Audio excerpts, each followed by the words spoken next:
બીજા કોઈને આપણે ચર્ચા તો ઘણી બધી કરી હતી. So if somebody can add. પ્રભુજી, યુદ્ધ કરવાના મેન 4 કારણો હતા.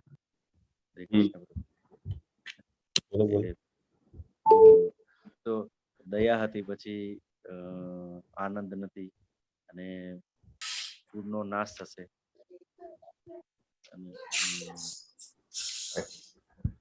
આની ઉપયોગિતા ઉપર આપણે ડિસ્કસ કરેલી, અને સ્ત્રી એ સેન્સિટિવ પોઈન્ટ હતો, એના ઉપર આપણે ઘણી લાંબી ડિસ્કશન કરેલી મહિલાઓ ઉપર. Yes, these are the 2 important points at length we have discussed. કે હિંસા કેટલે અંશે વ્યાજબી છે અને કૃષ્ણ શા માટે અર્જુનને હિંસા પ્રતિ દોરે છે, right? So that is one. And second કે પ્રભુપાદે ચાણક્યજીનું જે સ્ટેટમેન્ટ ત્યાં આગળ લખ્યું હતું કે સ્ત્રી જે છે એને ગેરમાર્ગે દોરી શકાય છે અને દેટ્સ વાય ટ્રસ્ટ વર્ધી ન ગણી શકાય. એના ઉપર આપણે બહુ સરસ ડિટેલમાં ચર્ચા પણ થઈ હતી અને બધા ઇનપુટ્સ પણ સરસ રીતે આપ્યા હતા. So it was very good discussion. With that I think we will start this today's session. Parth પ્રભુને હું હોસ્ટ બનાવું તો he can control and post messages also. In fact message તો બધા કરી જ શકે છે, that's not a problem. Okay, so let us start with. થોડો પ્રભુ વોઇસ આપનો બ્રેક થઈ રહ્યો છે. અચ્છા, ઓકે. હરે કૃષ્ણ કૃષ્ણ કૃષ્ણ હરે હરે, હરે રામ રામ રામ હરે હરે. બરાબર છે અવાજ? ક્લિયર છે? યસ પ્રભુ. શરૂઆત કરીએ. શીલા પ્રભુ હિંસા ઉપર પર પ્રભુ આપણે એક સરસ બોલો. હરે હા પ્રભુ, એક યસ પ્રભુ, શાયદ મારા નેટવર્કમાં પ્રોબ્લેમ છે કે ના બરાબર છે. ઇટ ઇઝ બરાબર. ઓકે, હા બોલો. અમારા નેટવર્કમાં ઇશ્યુ પાર્થ પ્રભુ. હાજી યસ પ્રભુ. ઓકે પ્રભુ, શ્રીલા પ્રભુપાદનો એક ઇન્સિડન્ટ હિંસા ઉપરથી એમના લાઈફનો એક મળ્યો હતો. નાનો ઇન્સિડન્ટ છે. એ જ્યારે માયાપુર ગયા હતા તો ત્યારે એક જગ્યાએ સ્નાન કરી રહ્યા હતા અને અચાનક ત્યાં પેલો એક અજગર જેવો એક સાપ નીકળે છે. અને ત્યારે મતલબ ઓસ્ટ્રક થઈને એમના જે ગુરુ મહારાજ છે એ ઓર્ડર કરે છે કે અને સાપને તરત જ મારી નાખો એમ. તો ત્યારે પ્રભુ જે છે થોડા એમ થઈ જાય છે કે ભાઈ મારા ગુરુ મહારાજ કેમ આવી રીતે હિંસાની વાત કરે છે. અને પછી ભાગવતમનો એક શ્લોક છે, એનો રેફરન્સ આવે છે કે સાપ અને વીંછી જે હોય, એમ કે સાધુ પુરુષ જે છે એ લોકો પણ મતલબ એટલા પવિત્ર હોય છે કે એ લોકોને એક નાનકડી કીડી મરી જાય તો પણ એમને નથી ગમતું, પણ સાપ અને વીંછી છે એને મારવા માટે એમ કે એ લોકો પણ હંમેશા રેડી હોય છે. આઈ થિંક 7th સ્કંદ 9.14 એ શ્લોક છે, મોદેત સાધુરપી વૃશ્ચિકા સર્પ હત્યા એમ કરીને. અને પ્રહલાદ મહારાજ જે છે, જી પ્રભુ, પ્રભુપાદ લીલામૃતમાં પ્રસંગ આવે છે. પ્રભુપાદ એમના ગુરુ વિશે કહેતા હોય. જી પ્રભુ, પેલું હિંસા વાળું આપણું હતું ને, એટલે પછી મને એમાં થોડુંક બહુ ઊંડું વાંચવાનું મન થયું કે આનું ક્યાંક તો પ્રોપર આન્સર આનો મળશે ક્યાંક થી.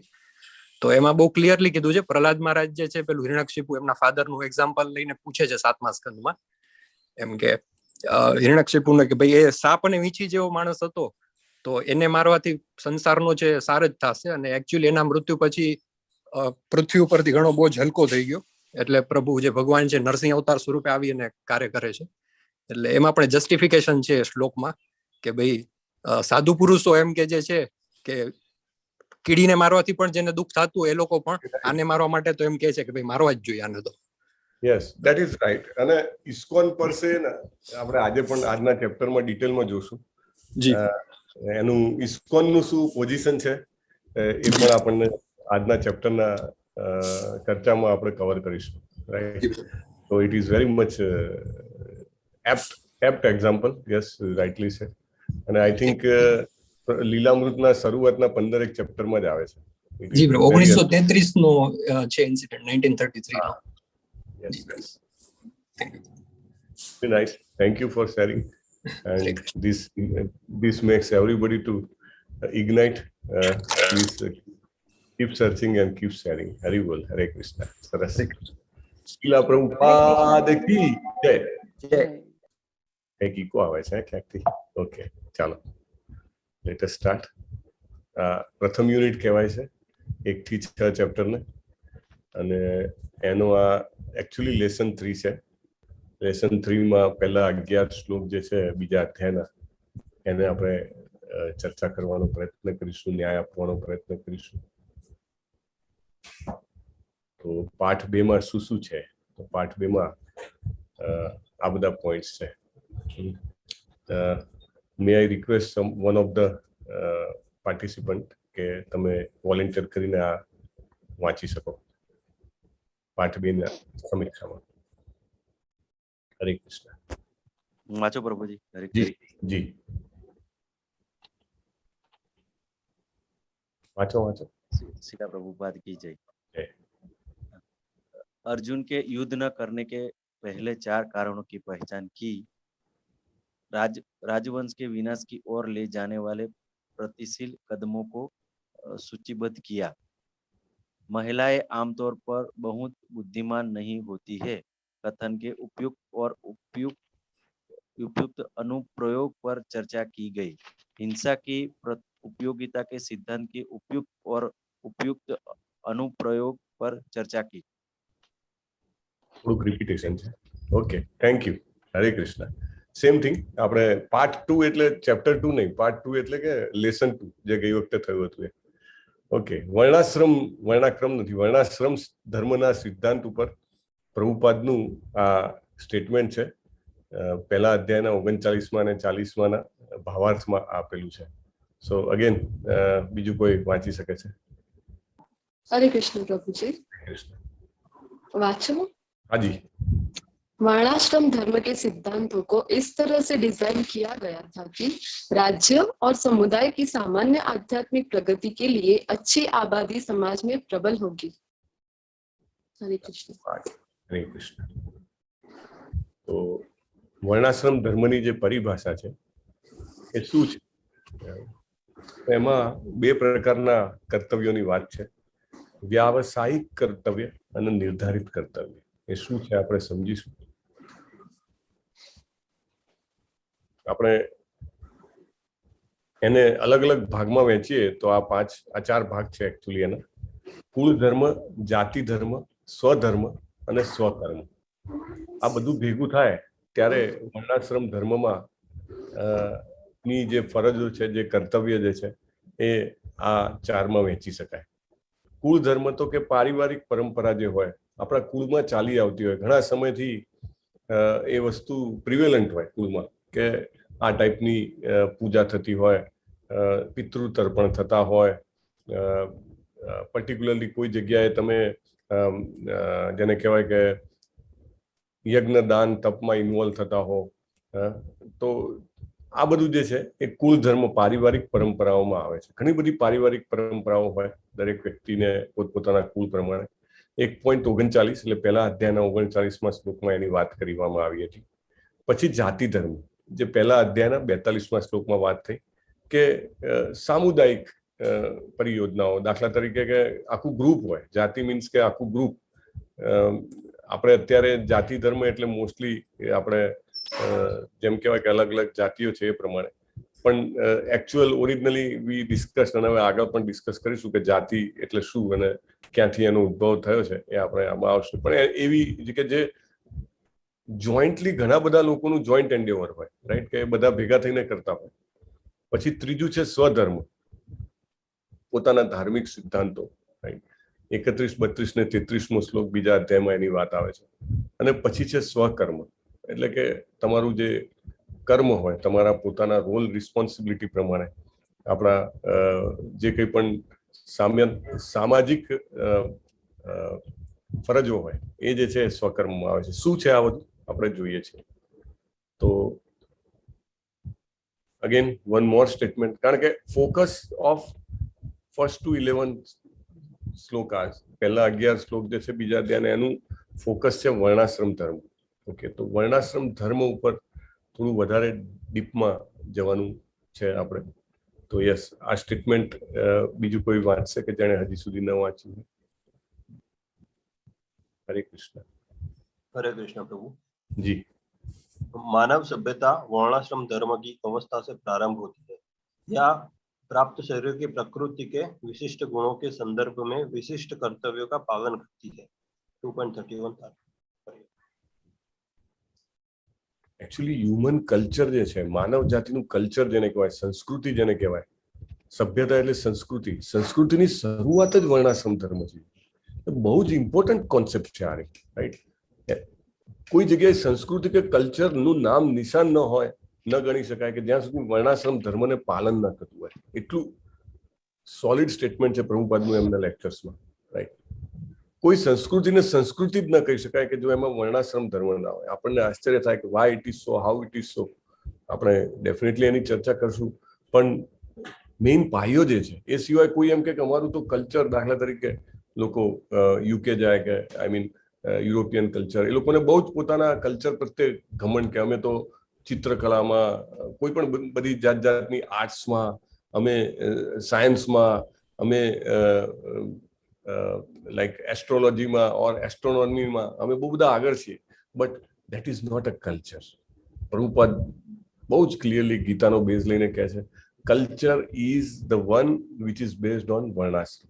અને એ આપણે પણ ગુમાવી દીધું છે, ભારતીયોએ પણ ગુમાવી દીધું છે. એવું નહીં કે ફોરેનમાં નથી ને આપણે ત્યાં છે. We have also of late copied the western way of living, એટલે આપણે પણ આ ગુમાવ્યું છે. પણ જો સંસ્કૃતિ, સાચી માનવ સંસ્કૃતિ જેને કહેવાય, તેની શરૂઆત જ વર્ણાશ્રમ ધર્મથી શરૂઆત થાય. અને વર્ણાશ્રમ ધર્મ એટલે શું છે? આપણને જે શરીર મળ્યું છે એ શરીરની પ્રકૃતિના સંદર્ભના એમાં જે વિશિષ્ટ ગુણો આપણને પ્રાપ્ત થયા છે, એમના વિશિષ્ટ કર્તવ્યોના પાલનથી આપણને એ પ્રકૃતિ જે છે વધારે સુદૃઢ થાય છે અને એનાથી આપણે વર્ણાશ્રમ વ્યવસ્થા જે છે એને એસ્ટાબ્લિશ કરી શકીએ છીએ. એટલે દરેકના શરીરના અંદર એક કોમ્બિનેશન હોય છે, સત્વ, રજસ ને તમસનું.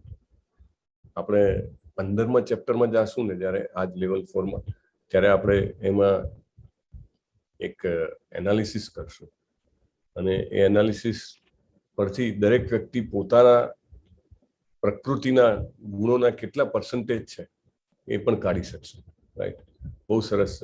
એઝ પાર્ટ ઓફ ધીસ ભક્તિ Shastri only we will be doing, right? અને પછી, અને એવું નથી કે સ્ટેડી છે કે આપણને સ્ટેમ્પ મારીને આપી દીધું કે આ તમારા આટલા, તમારો સત્વગુણ બહુ ઓછો છે, તમારો રજોગુણ બહુ વધારે છે, તમોગુણ બહુ વધારે છે. No, over a period of time we can go through same analysis અને આપણને ફરીથી ખબર પડે કે આપણે એમાં કેટલો પ્રોગ્રેસ કર્યો છે, રાઈટ? એટલે બહુ સરસ આપણે ડીપમાં જાશું. અને બેસિકલી આ જે વર્ણાશ્રમ વ્યવસ્થા છે એ કેમ ગુણના આધારે છે અને એના કારણે આપણે એને શું કામ વળગીને રહેવું જોઈએ, એ બે વસ્તુ જે છે એ આપણને ખબર પડશે આગળ. ઓકે, તો ગુણ કર્મ વિભાગ અસર, ચોથા અધ્યાયના 13મા શ્લોકમાં ભગવાન કહે છે કે આ જે વર્ણાશ્રમની વ્યવસ્થા જે છે એ ગુણ અને કર્મ ઉપર જે છે મેં રચેલી છે અને ગુણ અને કર્મના આધારે રચેલી છે. તો એમાં સૌથી પહેલું આવે વર્ણ. વર્ણ એટલે અત્યારે જે કહો તો જાતિ, પણ વર્ણ એટલે બ્રાહ્મણ, ક્ષત્રિય, વૈશ્ય અને શૂદ્ર, બરાબર? આપણે બધાને ખબર છે. બ્રાહ્મણ કોને કહેવાય? તો એનામાં સત્વગુણનું પ્રાધાન્ય હોય. ક્ષત્રિય કોને કહેવાય? તો એને રજોગુણનું પ્રાધાન્ય હોય. સત્વગુણ લગભગ નહિવત હોય અને રજોગુણ અને તમોગુણ ડોમિનન્ટ હોય, પ્રભાવશાળી હોય, તો એને વૈશ્ય કહેવાય. અને સત્વ અને રજસ બિલકુલ ના હોય, ઓલમોસ્ટ નીલ, અને તમોગુણ જો ડોમિનન્ટ હોય, પ્રભાવશાળી હોય વ્યક્તિમાં, તો એને શુદ્ર કહેવાય. આમાં ક્યાંય જન્મની વાત આવતી નથી. આપણે 14 દિવસમાં પણ જોઈએ છે, એક જ પિતાના 4 બાળકો હોય, ચારેને આશ્રમમાં મોકલ્યા હોય, ચારેને ગુરુ અલગ અલગ રીતે ટ્રેનિંગ આપી શકે. કોઈનો સત્વ ગુણ બહુ જ વધારે હોય તો એને બ્રાહ્મણ તરીકે ટ્રેનિંગ આપી શકે, કોઈને જેને કહેવાય કે ક્ષત્રિય તરીકે હોય તો ક્ષત્રિય તરીકે, કોઈને વૈશ્ય તરીકે, અને ચોથાને ઘરે મોકલી દે કે ભાઈ તારે બીજાની સેવા કરવાની છે, અને એ રીતે જ તારી પ્રગતિ થશે, આધ્યાત્મિક પ્રગતિ અને બધી જ રીતની પ્રગતિ. તો એ શુદ્ર કહેવાય, રાઈટ?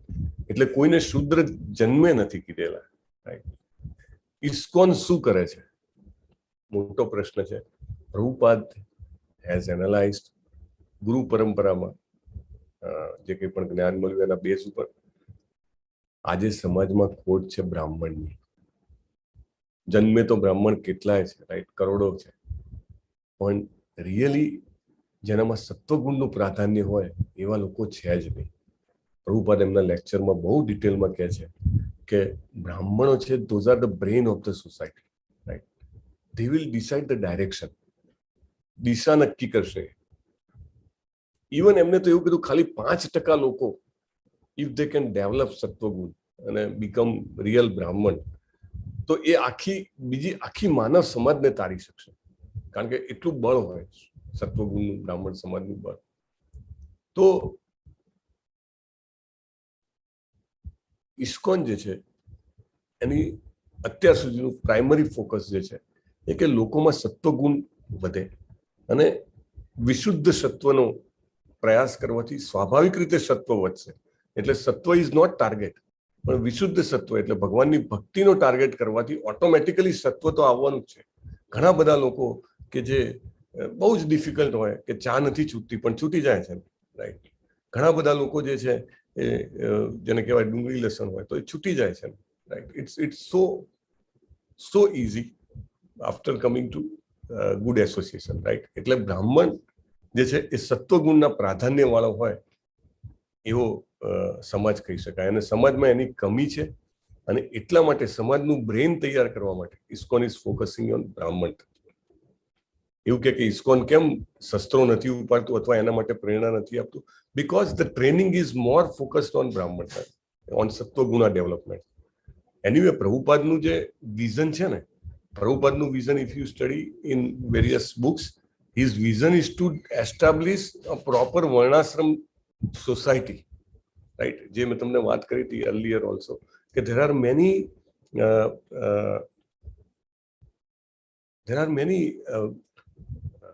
આશ્રમ્સ, આઈ મીન એટલા ઘણા બધા જેને કહેવાય કે વિલેજીસ ડેવલપ કરવામાં આવ્યા છે કે પ્યોરલી વર્ણાશ્રમ બેઝ કન્સેપ્ટ ઉપર છે, રાઈટ. તો એમાં અલગ અલગ આ જે વર્ણ છે, આશ્રમ છે, એને ફોકસલી ડેવલપ કરવાનો પ્રયાસ થઈ રહ્યો છે. પણ it is also we can say in a primitive stage કે અત્યારે 50 એવી સોસાયટીઝ હોય તો એ કંઈ વધારે ના કહેવાય, વિશ્વની વસ્તીના પ્રમાણમાં કંઈ નહિવત કહેવાય, રાઈટ. એટલે main focus of ISKCON is to first develop the brain, first develop the leaders. એટલે એ લોકો કે જે લોકોને બીજા લોકોને હલાવી શકે કે જીવનનો જે ધ્યેય જે છે એ મનુષ્ય જીવન બહુ જ કિંમતી છે અને એનો ધ્યેય ભગવાનની ભક્તિ કરવાનો છે અને ભગવત ધામમાં પાછા જવાનો છે. અહીંયા આગળ ફરીથી આવવાનો નથી, વારે અહીંયા આગળ ફસાવાની જરૂર નથી. એટલે એ જે બ્રેઇન તૈયાર કરવાનું છે, એ જે લીડર્સ તૈયાર કરવાના છે, એના માટે ISKCON is mainly focusing. કારણ કે most of the energy, time and resources goes in that only. એટલે developing ક્ષત્રિય, વૈશ્ય અને શુદ્ર is a maybe long term vision we can say, but it is already જેને કહેવાય કે પ્રોટોટાઇપ અથવા લેબોરેટરી ચાલુ થઈ ગઈ છે. જે નાના બધા આ બધા યુનિટ છે જે પ્યોરલી ઇન્ડિપેન્ડન્ટલી સર્વાઈવ કરવાનો પ્રયત્ન કરી રહ્યા છે. અને મેં તમને વાત કરી હતી એ પ્રમાણે ગુજરાતમાં પણ 3 છે અને મે બી over world maybe 50+. So it is developing. But why ISKCON is not taking weapons is due to this, right? And secondly, we don't want to take laws in our hand, right? કે જેનું કામ છે કરવાનું. Definitely we have to show our resistance. આપણે means like બાંગ્લાદેશનું થયું તો આખા વિશ્વમાં એની યાત્રાઓ નીકળી અને જબરજસ્ત હાઈ લેવલ પર જેને કહેવાય political as well as bureaucratic level પર ઘણું બધું કર્યું, પણ that's limit to that, right? Not beyond that. So Sattva-gun development, Brahman gun development, that is the focus of ISKCON. અને પછી ક્ષત્રિય, વૈશ્ય અને શુદ્ર એ શું છે એ પણ આપણે આગળ જોઈએ. દરેક વર્ણના ભગવદ્ ગીતામાં જે આપેલા છે મિનિંગ એ હવે અહીંયા આગળ લઈ આવવા પડે. કારણ કે જો વર્ણાશ્રમનું ડિસ્કશન કરવું હોય તો એ અધૂરું છે કે ભગવાનના શબ્દોમાં ભગવાને શું કીધું છે. તો બ્રાહ્મણ કોને કહેવાય? તો બ્રાહ્મણના ગુણો ભગવાને બહુ સરસ રીતે વર્ણવ્યા છે. શાંતિ, આત્મસંયમ, તપસ્યા, પવિત્રતા, સહનશીલતા, ઈમાનદારી, પ્રામાણિકતા, ઈમાનદારી એટલે જ્ઞાન, પ્રજ્ઞા અને ધાર્મિકતા. જેના સ્વાભાવિક ગુણો હોય એને બ્રાહ્મણ કહેવાય, રાઈટ? અથવા તો એવા ગુણો આપણે ડેવલપ કરીએ. આપણે શું કરી રહ્યા છીએ? આપણે ડેલી, દાખલા તરીકે આપણે ભક્તિ શાસ્ત્રીમાં આવ્યા, તો ભક્તિ શાસ્ત્રીમાં પ્રભુની સાથે હમણાં જસ્ટ એકચ્યુઅલી પ્રભુએ 5 વાગે મીટિંગ બોલાવી હતી, તો આઈ કુડ નોટ એટેન્ડ, એટલે આઈ કોલ કે I will not be able to attend for this. તો હી સેડ સેમ થિંગ કે you ensure that people follow the requirements. Bhakti Shastri is again, I mean, kind of international standard, and we don't want to lower down. Even આની આગળની જે meeting હતી, તમારામાંના અમુક લોકો present હતા, પ્રભુ સાથે જે આપણે ગુરુવારે મીટિંગ થાય છે સિલ્વર જ્યુબિલી માટેની, એની શરૂઆત પણ પ્રભુએ એનાથી કરી હતી. Do not compromise the standard of Bhakti Shastri. કારણ કે we started with liberal standard in English, અને ઇટ હેપન કે people are not able to live, કે એમને લોકોને વ્યસન નથી છૂટતું, right? I mean, those who are very actively participating, but they are not able to leave tea, coffee, right? એમનાથી one person is not able to leave, I mean, non-veg. How we can compromise the standard? I mean, that's not acceptable. He said that you see at least for 3 months, at least, he started with 6 months, but then at least for 3 months, people follow the rules, regulation. At least for 3 months, people do 16 rounds. 16 rounds you maintain, right?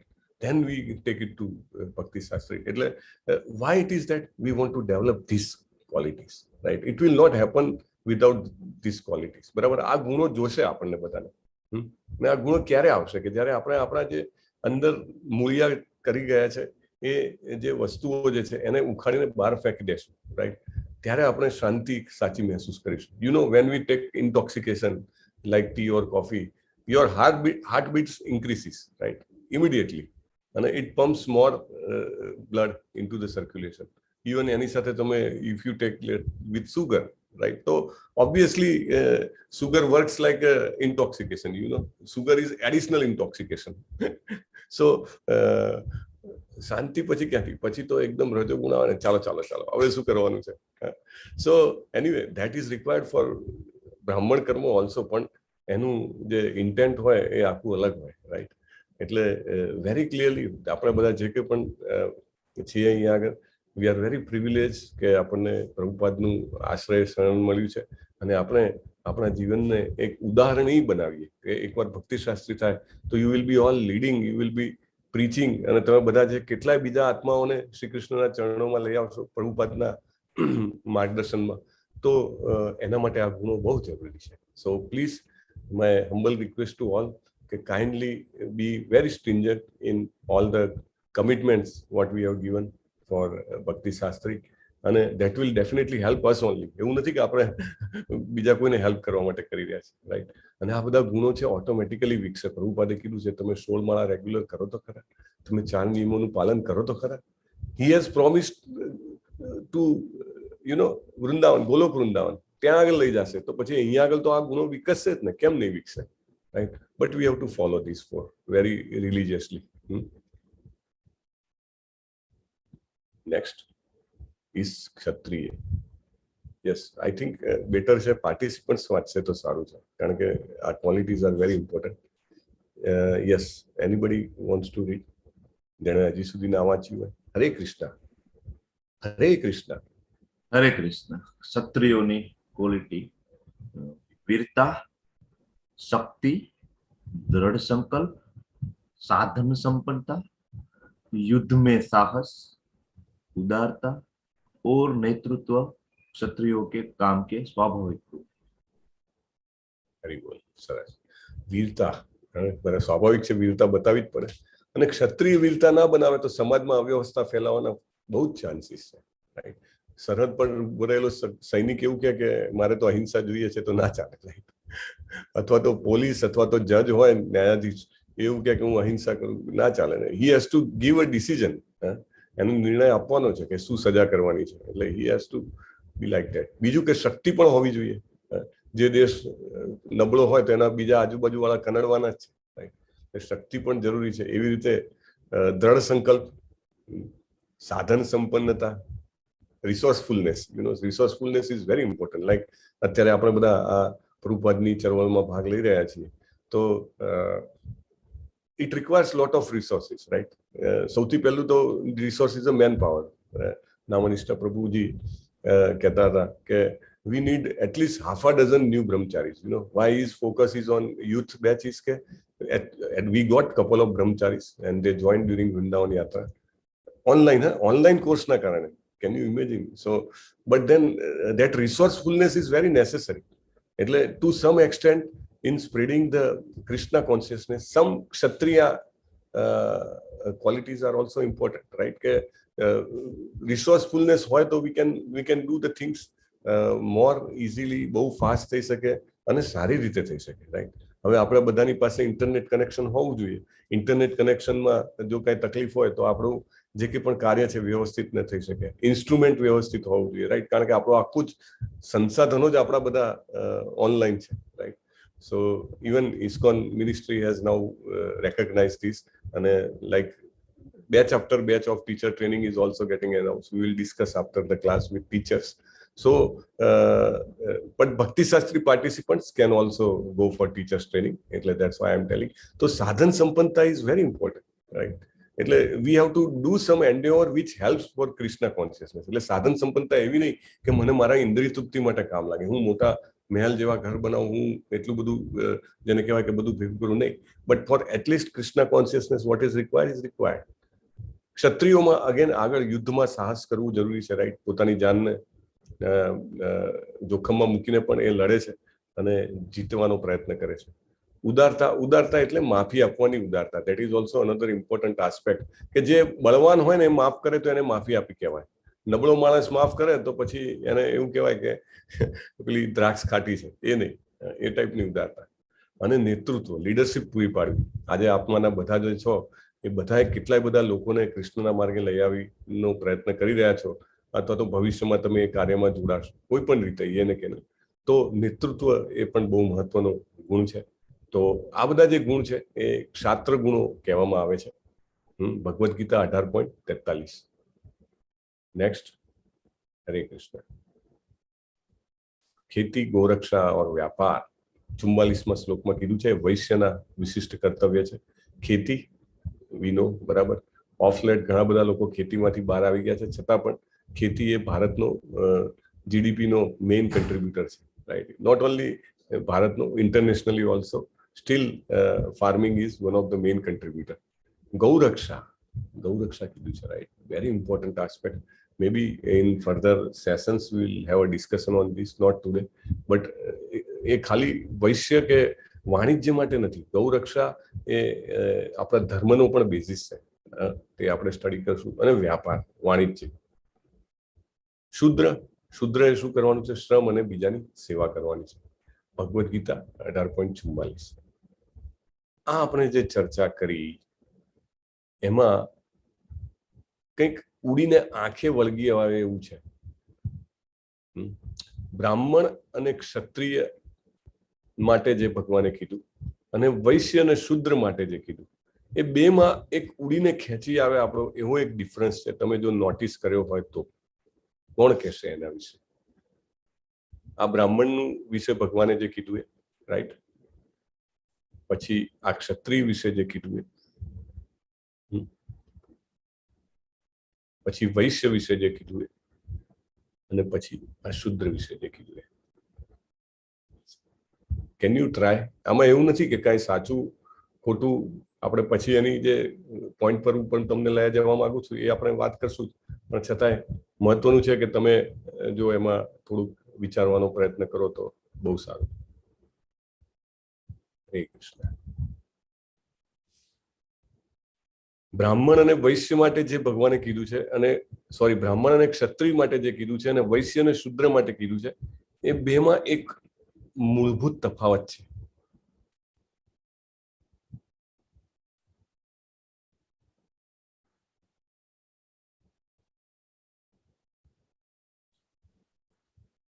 Hare Krishna. Anybody wants to? હરે કૃષ્ણ પ્રભુજી. જી. Can I try? હા, બોલો. બ્રાહ્મણ અને ક્ષત્રિયમાં ભગવાન શ્રી કૃષ્ણ સ્વાભાવિક ગુણો તરીકે વર્ણવેલા છે. એટલે કે મોર ઓફ આપણે કહી શકીએ કે we sort of inherited, something like that, કે વી એકચ્યુઅલી કાં તો ઇનબોર્ન હોઈ શકે, પણ ડેફિનેટલી એનો સ્વભાવ પણ એ પ્રમાણે કેળવાયેલો હોય છે, જન્મથી અથવા કેળવવાની કોશિશ થાય છે કે જેથી કરીને એ ગુણો એનામાં રહેલા હોય છે.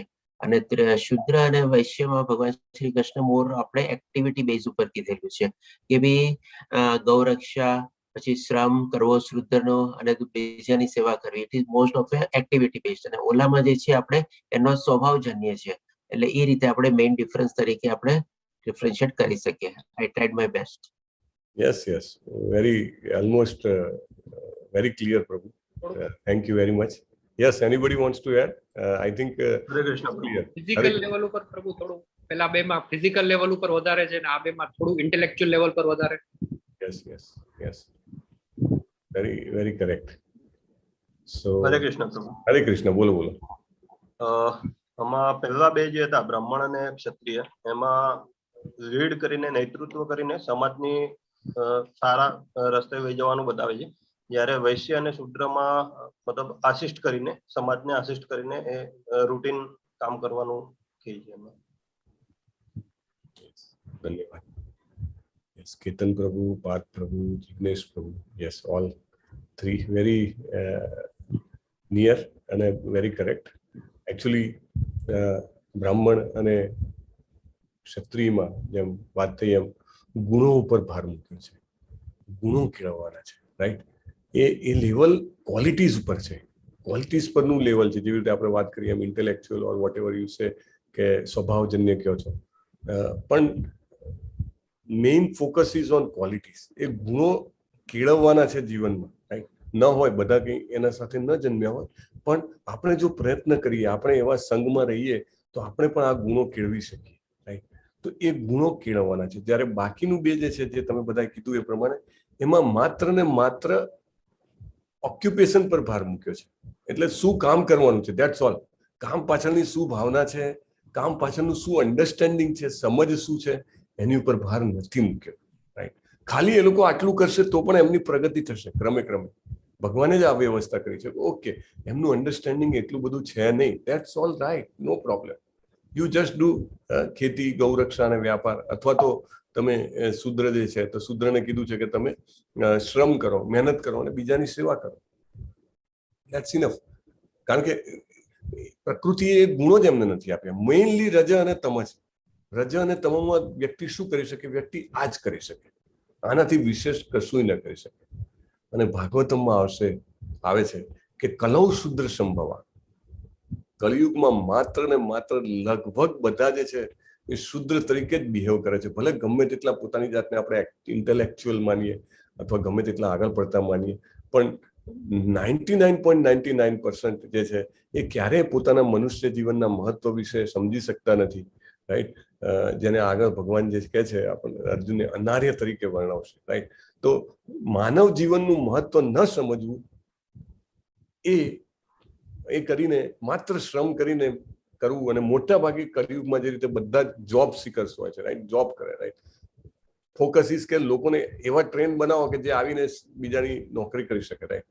તો that is what, that is shudra. એટલે કલૌ શુદ્ર સંભવા. તો એ રીતે કીધું છે. બીજું, ભગવાને બીજી એક જગ્યાએ કીધું છે કે તમે બ્રાહ્મણ ક્ષત્રિયની તો વાત જ ના કરશો, સ્ત્રીયા વૈશ્યા તથા શુદ્ર, એને પણ જે કહેવાય કે આનું ભક્તિના માર્ગનું ફોલો કરશે તો they will also be uplifted. સ્ત્રીયા વૈશ્યા તથા શુદ્ર કેમ કહે છે? કે those who are not coming to Krishna consciousness, પણ જો એવું કૃષ્ણ ભાવનામૃતમાં આવશે તો definitely they will get updated. ગઈ વખતે પણ આપણે જ્યારે વાત થઈ હતી સ્ત્રીઓના સંદર્ભમાં, ત્યારે પણ ચર્ચા થઈ હતી કે પ્રભુપાદને એમના એક ડિસાઇપલ લાઈવ લેક્ચરમાં જ પૂછે છે, યમુના દેવી, કે તમે કેમ સ્ત્રીઓ માટે આ ચાણક્યનું સ્ટેટમેન્ટ અહીંયા આગળ રિફર કરો છો? એટલે શું we are not trustworthy, we are not intelligent? Prabhupada કહે છે yes, if you consider yourself a body. એટલે જ્યાં સુધી શરીરની માનસિકતામાં હોઈએ તો યસ, આપણા સાયકોફિઝિકલ નેચર હોય, definitely that is more predominant, બરાબર? પણ as we come to Krishna consciousness, as we hear and study more about Krishna, તો આપણે જે છીએ આપણે જે એની અસરમાંથી બહાર આવી શકીએ છીએ. તો અહીંયા coming to important point is કે ક્વોલિટીઝ છે. આ ક્વોલિટીઝ જે છે એ ડેવલપ કરવાનો પ્રયત્ન કરવામાં આવે છે. અને focus in ISKCON or in Krishna consciousness will be more to make the brain, the બોડીમાં સૌથી વધારે ઇમ્પોર્ટન્ટ શું છે? મગજ. તો મગજ જે છે એ શું છે કે આ સત્વગુણ બ્રાહ્મણત્વ એ ડેવલપ કરવાનો પ્રયત્ન છે. જેમ જેમ મારામાં શાંતિ, આત્મસંયમ, તપસ્યા, પવિત્રતા, સહનશીલતા, પ્રામાણિકતા, જ્ઞાન, પ્રજ્ઞા અને ધાર્મિકતા વધે એમ એમ ઓબ્વિયસલી સત્વગુણ વધે. અને સત્વગુણ વધે એટલે ઓટોમેટિકલી આપણે શું કરવું જોઈએ, શું ન કરવું જોઈએ, અથવા જે કરીએ છીએ શું કામ કરવું જોઈએ અને ન કરીએ શું કામ ન કરવું જોઈએ, એનું આપણને બેકગ્રાઉન્ડ આવે ને આપણે બીજાને ગાઈડ કરી શકીએ. રાઈટ. સો એ જે છે ક્વોલિટીઝ આપણને જાણવા મળે છે. એટલે આ જે 4 વર્ણની વાત થઈ, હવે આપણે 4 આશ્રમની વાત અહીંયા આગળ થશે કે જેથી કરીને આપણે વર્ણાશ્રમ ધર્મને સમજી શકીએ. તો સંન્યાસી જે છે, સંન્યાસી માટે એકચ્યુઅલી આ 4 વર્ણ જે છે એ 16મા અધ્યાયના શ્લોકમાંથી લેવામાં આવ્યા છે, જે ભગવાન ક્વોલિટીઝ કહે છે એમાંથી. તો સંન્યાસીની ક્વોલિટીઝ કઈ છે? અભયમ સત્વ સંશુદ્ધિ જ્ઞાન યોગ વ્યવસ્થિતિ. શું છે? અભયમ એટલે નિડરતા. પ્રભુપાદ બહુ જોરદાર સ્ટેટમેન્ટ આપે છે કે જ્યાં સુધી વ્યક્તિ પૂરેપૂરો અભય ના થાય ત્યાં સુધી એ સંન્યાસ લઈ જ ના શકે. એને જયારે કૃષ્ણ ઉપર પૂરેપૂરો વિશ્વાસ હોય કે મારા જીવવા માટે જે જરૂરી છે એ કૃષ્ણ આપી રહેશે, ખાવા પીવાનું ને રહેવાનું. રાઈટ. અત્યારે કેમ બ્રહ્મચારી બનવા માટે લોકો ઓછા જાય છે? તે કાન્ટ ડેવલપ ધેટ ફિયરલેસનેસ. બરાબર. એ અભયત્વ વિકાસ જ ન પામ્યું હોય કે હું કાંઈ નહીં કરું તો કેવી રીતે જીવિત રહીશ. તો એ નિડરતા જે છે, એ અભય જે છે એ સંન્યાસમાં મેક્સિમમ હોય, અથવા તો પ્રિડોમિનન્ટલી એનામાં જ હોય. ગૃહસ્થને હંમેશા કંઈક ને કંઈક વિચારવું પડે, ફ્યુચરનું કરવું પડે. એટલે ગૃહસ્થ જે છે એ હંમેશા થોડાક ભય સાથે જીવતો હોય. સંન્યાસી ઇઝ 100% ડિપેન્ડન્ટ ઓન કૃષ્ણ, અને કૃષ્ણ ઉપર 100% ડિપેન્ડન્ટ રહેવાના કારણે એ શું થઈ જાય છે? અભય થઈ જાય છે. પછી અસ્તિત્વની શુદ્ધિ. તો that we have discussed in earlier levels also, so we will not deep. શરીરની શુદ્ધિ, મનની શુદ્ધિ, that we do. આધ્યાત્મિક જ્ઞાનને વધારવું. એટલે એકચ્યુઅલી જે આ સંન્યાસી જીવન છે એ જીવનમાં ફોકસ જે છે કે મેક્સિમમ દિવસનો સમય જે છે એ ભગવદ્ ગીતા, ભાગવતમના અધ્યયનમાં જાય તો આધ્યાત્મિક જ્ઞાન સ્વાભાવિક રીતે વધે. ચર્ચા કરવામાં જાય, એવા લોકોના સંગમાં જાય, ભક્તોના સંગમાં, તો ઓબ્વિયસલી આ જે છે એ આપણું પોષણ થાય, આધ્યાત્મિક પોષણ થાય. તો સંન્યાસીમાં આ ગુણો જોવા મળે છે. વાનપ્રસ્થમાં મેઇનલી શું કરવાનું હોય? બેસિકલી પ્રભુપાદ કહે છે કે after 50 years one should plan કે હું મારો 100% ટાઈમ જે છે એ તપસ્યામાં યુઝ કરી શકું. રાઈટ. બાકી અધરવાઇઝ ઇટ્સ નોટ પોસિબલ. તો ઇનફેક્ટ ગાઈડન્સ તો એવું હોય કે જ્યારે વ્યક્તિ મેરેજ કરે ત્યારે જ એને પ્લાન કરવાનું કે when he will take Vanprasth. અને વાનપ્રસ્થ લઈને he can spend his time in such a way કે મૃત્યુ પહેલા એ જે છે એ 100% કૃષ્ણ કોન્શિયસનેસમાં સમય વિતાવે. સો એનું જે ગુણ છે એ તપ છે. ગૃહસ્થ માટે શું છે? દાન ખાલી ગૃહસ્થ માટે રાખ્યું છે. બાકીના 3 આશ્રમ જે છે એ કોના ઉપર બેઝ થયેલા છે? માત્ર ગૃહસ્થ ઉપર. કારણ કે સંન્યાસી જે છે એ દાન ન કરી શકે. રાઈટ. વાનપ્રસ્થ જે છે એ પણ દાન ન કરી શકે, સંન્યાસ પણ દાન ન કરી શકે. માત્ર ગૃહસ્થ જે છે કે જેનું અર્નિંગ છે એના બેઝ ઉપર બાકી બધાનું પોષણ થાય. એટલે દાન એને કરવાનું છે. એટલે દાન બહુ જ મોટો પોર્શન છે. પ્રભુપાદ કહે છે કે you should be able to gradually reach to a point where you can donate 50% of what you earn. Right. તો દાન જે છે ગૃહસ્થનો મેઇન છે. પછી આત્મસંયમ સ્વાભાવિક છે. ગૃહસ્થ જીવન એટલે એવું નહીં કે બેફામ રીતે જીવવું, બધા જ ઇન્દ્રિય તૃપ્તિના સાધનોનો જેને કહેવાય કે લિમિટલેસ ઉપયોગ કરવો. કારણ કે એનાથી શું થશે કે ધેન પછી જે નેક્સ્ટ સ્ટેજ છે વર્ણાશ્રમ, એમાં ન જઈ શકાય. વાનપ્રસ્થાશ્રમ, એમાં ન જઈ શકાય. વાનપ્રસ્થાશ્રમમાં જવા માટેની પૂર્વ તૈયારી શું છે? ગૃહસ્થાશ્રમ છે. ગૃહસ્થાશ્રમમાં જો આત્મસંયમ રાખ્યો હોય, ગૃહસ્થાશ્રમમાં જો વ્યક્તિ પોતાની ઇન્દ્રિયોને કંટ્રોલમાં રાખ્યું હોય અને જેને કહેવાય કે ભોગવિલાસ અથવા એસો આરામને ગળે ના લગાવ્યા હોય, તો he can very well come to vanaprasthashram and then to sannyasashram. અને યજ્ઞ એટલે બલિદાન, જેને આપણે યજ્ઞાનામ યજ્ઞોસ્મી ભગવાને કીધું છે. રાઈટ. બ્રહ્મચર્ય આશ્રમ જે શરૂઆતના 25 વર્ષ ગણવામાં આવે છે, એમાં સ્વાધ્યાય એટલે કે વેદોનું અધ્યયન બહુ જ ઇમ્પોર્ટન્ટ છે, રાઈટ. સવારના પોરમાંથી જ શ્લોકા પઠન ચાલુ થઈ જાય અને ડીપ સ્ટડી કરવામાં આવે વેદોનો, જેથી કરીને he can enlighten many souls to the Krishna consciousness. તો એ બ્રહ્મચર્ય છે. તો આ રીતે વર્ણ અને આશ્રમના અલગ અલગ વિશિષ્ટ કર્તવ્ય જે છે એ ભગવદ્ ગીતામાં જે આપેલા છે આપણે જોયા 16મા અધ્યાય ઉપરથી આપણે લેવાનો પ્રયત્ન કર્યો.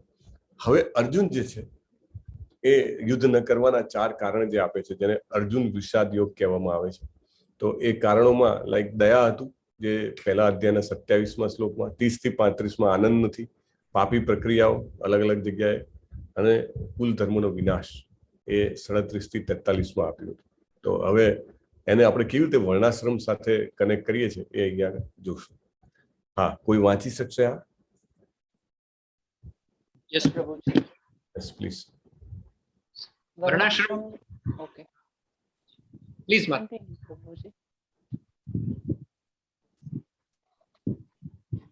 હરે કૃષ્ણ, વાંચો ને. ओके, हरे कृष्ण। वर्णाश्रम संस्था की प्रणाली में परिवार के सदस्यों की ठीक से बढ़ने और आध्यात्मिक मूल्यों को प्राप्त करने में मदद करने के लिए धार्मिक परंपराओं के कई सिद्धांत है। 1.39, 39, 40 तात्पर्य। यस.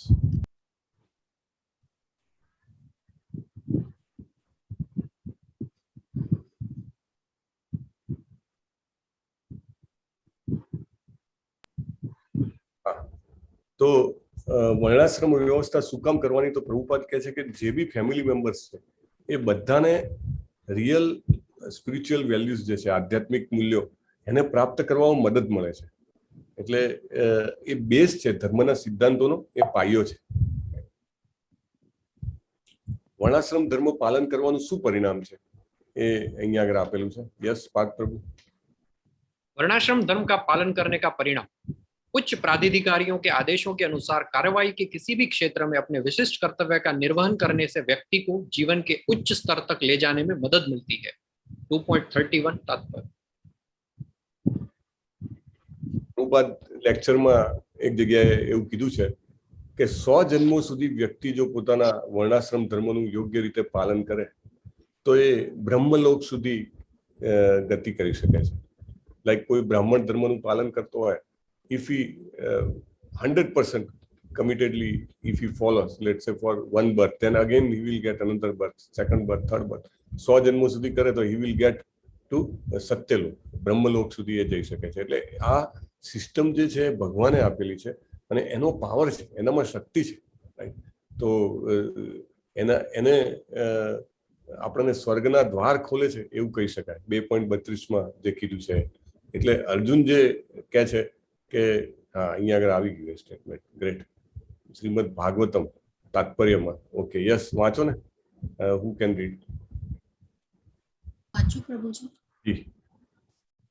जो कोई 100 जन्मों के लिए अपने व्यावसायिक कर्तव्य स्वधर्म का पालन करता है, उदाहरण के लिए यदि कोई ब्राह्मण के रूप में कार्य करना जारी रखता है, ब्रह्मलोक में पदोन्नति के लिए पात्र हो जाता है, जिस ग्रह पर भगवान ब्रह्मा रहते हैं। श्रीमद् भागवतम 4 स्कंद 24 अध्याय 29 श्लोक। સો ભગવાનના શબ્દો છે એટલે ઇટ ઇઝ કમિટમેન્ટ કે આપણે જો એનું રિયલી પાલન કરીએ તો આપણે ડેફિનેટલી જેને કહેવાય કે પ્રગતિ કરીએ છીએ આધ્યાત્મિક રીતે પણ. એટલે એવું નથી કે શૂદ્ર જે છે એ કશું નહીં કરતો અને ખાલી બીજાની સેવા કરશે. તો આજે અગર જો શૂદ્ર સાચા બ્રાહ્મણની, સાચા ક્ષત્રિયની, વૈશ્યની સેવામાં લાગેલો હશે તો ડેફિનેટલી એને એનો પોર્શન મળે છે, રાઈટ. ભાગવતમમાં પણ આવે છે. ઇવન પુરુષ અને સ્ત્રી, પતિ અને પત્ની વિશે પણ એવું કહેવાય છે કે if the husband is properly trained in Krishna consciousness અને wife is just supporting in Krishna consciousness, just supporting, then husband જે કંઈ પણ કરે છે એનો 50% હિસ્સો વાઇફને મળે છે, રાઈટ. એટલે એનું જે કંઈ પણ કાર્ય જે છે કૃષ્ણ કોન્શિયસનેસ એમાંથી એને સ્વાભાવિક રીતે ભાગ મળે છે. એવી જ રીતે શુદ્ર એટલે એવું કહેવાય કે એને કાંઈ જ એનામાં માત્ર તમો ગુણ છે, but if he serves faithfully, right, બહુ જ જેને કહેવાય કે શ્રદ્ધાપૂર્વક પોતાનું કામ કરે છે તો એ પણ આધ્યાત્મિક પ્રોગ્રેસને પ્રાપ્ત કરે છે. તો બીજા અધ્યાયના 3જા શ્લોકમાં જે કીધું છે, ક્લૈબ્યમ માસ્મ ગમ પાર્થ નૈતત્વ ચ્યુપપદત્યતે ક્ષુદ્રમ હૃદય દૌર્બલ્યમ ત્યક્તોતિષ્ઠ પરંતપ. એટલે આ એક બહુ જ ઇમ્પોર્ટન્ટ પોઈન્ટ છે. ભગવાન બોલે છે કે હે પૃથાના પુત્ર, આ અપમાનજનક નપુસકતાની આગળ તું ઝૂકીશ નહીં, અને આ તને શોભા નથી દેતું. હૃદયની આવી ક્ષુદ્ર દુર્બલતાનો પરિત્યાગ કરીને ઉઠ અને હે પરંતપ તું યુદ્ધ કર. હવે આ બહુ જ ઇમ્પોર્ટન્ટ પોઈન્ટ છે, અત્યંત ઇમ્પોર્ટન્ટ પોઈન્ટ છે. આપણે લેવલ 1માં મોટે ભાગે ફોકસ કરીએ છીએ, ઇવન લેવલ 2માં પણ ફોકસ કરીએ છીએ કે ભગવાન કેટલા સરસ શિક્ષક છે, રાઈટ? અને એમાં હંમેશા અર્જુનનું ઇન્સ્પાયર મોટિવેટ કરતા રહે છે. આ વસ્તુ જે છે એ અહીંયા આગળ આપણે લેવલ 3માં લેવલ 4માં ખાસ ફોકસ આપીએ છીએ. ભગવાન અર્જુનને ખખડાવે પણ છે, રાઈટ? અર્જુનને જેને કહેવાય કે એક રીતે શાબ્દિક તમાચો પણ મારે છે.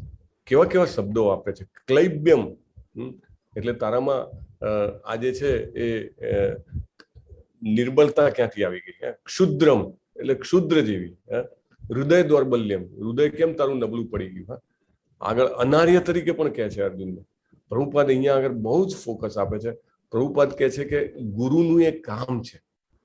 ગુરુનું કામ શું છે? તો ગુરુનું કામ છે કે શિષ્યના જ્યારે પણ અવગુણો હોય તેને શોધીને એને કહેવું કે ભાઈ આ ગલત છે. આગળ આપણે maybe by the end of the presentation આપણી પાસે સ્ટેટમેન્ટ્સ બી હશે પ્રભુપાદના. બહુ સરસ સ્ટેટમેન્ટ્સ છે. અત્યંત મહત્વનો પોઈન્ટ છે કે ગુરુ, પિતા અને શિક્ષક એ ત્રણનું કામ છે. પ્રભુપાદ કહે છે એનું કામ શું છે? તો એનું કામ છે કે હંમેશા શિષ્યને, પુત્રને અથવા તો વિદ્યાર્થીને એની નબળાઈ ક્યાં છે એ બતાવી. એને જો બહુ જ પેટિંગ કરતા રહે તો પ્રભુપાદ એવું કહે છે કે એનો વિકાસ નહીં થાય. મે બી ગર્વમાં એ ખોવાઈ જશે. એટલે કૃષ્ણએ અર્જુનને અહીંયા આગળ એકદમ અઘરા શબ્દો કયા છે. તને આ સોંપતું નથી, શું વાત કરે છે તું? તારા હૃદયમાં દુર્બળતા ક્યાંથી આવી ગઈ? અને ઇમ્પોર્ટન્ટ લાઈક ક્લૈબ્યમ ત્યાં સુધીના શબ્દોનો ઉપયોગ કરે છે. એટલે હલાવી દે છે અર્જુનને ત્યાં ને ત્યાં ઓન ધ સ્પોટ. એટલે એવું નથી કે એને માત્ર સારા શબ્દોથી જ નવાજ્યા છે. અને પછી છેલ્લે પરંતપ પણ કયો છે. પરંતપ એટલે શત્રુને હરાવી દે છે, શત્રુને કંટ્રોલ કરે છે, શત્રુને મારી શકે છે અથવા મારી દે છે એવો એ પણ કહ્યું છે. એટલે એવું કીધું છે કે એકચ્યુઅલી તો તું આવો છે, પરંતપ છે, પણ તારામાં આ ક્લૈબ્યમ ક્યાંથી આવી ગયું? આ અનાર્ય પદ ક્યાંથી આવી ગયું? તારામાં આ હૃદય દૌર્બલ્ય ક્યાંથી આવી ગયું? આ ક્ષુદ્રમ ક્યાંથી આવી ગયું? એટલે ઇઝ ઓલ્સો ટેલિંગ કે ભાઈ તારામાં આ બધા લક્ષણો દેખાય છે. ડોક્ટર પાસે જઈએ તો ડોક્ટર કહે ને કે ભાઈ તમારો ટેસ્ટ કરાવી આવો, અને ટેસ્ટના જે રિઝલ્ટ હોય એ જોઈને કહે કે તમારામાં આટલા પેરામીટર્સ જે છે એ બરાબર નથી, અને then he will give the medicine, right? એવી રીતે અર્જુનને પણ જે કૃષ્ણજી જે છે એને બરાબર કડક શબ્દોમાં એ આ વસ્તુનું કહે છે. અહીંયા આગળ પ્રભુપાદનું સ્ટેટમેન્ટ આવે છે. હવે ભીષ્મ સુદન ઉપરનું આ એક બહુ સરસ સ્ટેટમેન્ટ છે. કોઈ વાંચી શકશે જેને અત્યાર સુધી નહીં વાંચ્યું હોય? હરે કૃષ્ણ. हरे कृष्ण प्रभु जी। आपने मधु को मार डाला, इसलिए आपका नाम मधुसूदन है, लेकिन आप मुझे मेरे दादा और शिक्षक को मारने के लिए कह रहे हैं। यही इशारा है। यह ठीक है कि आपका नाम मधुसूदन है। तुमने एक राक्षस को वध किया जिसका नाम मधु था, लेकिन तुम मुझसे पूछ रहे हो भीष्मसूदन। भीष्म मेरे दादा है और द्रोण सूदन का अर्थ है हत्यारी।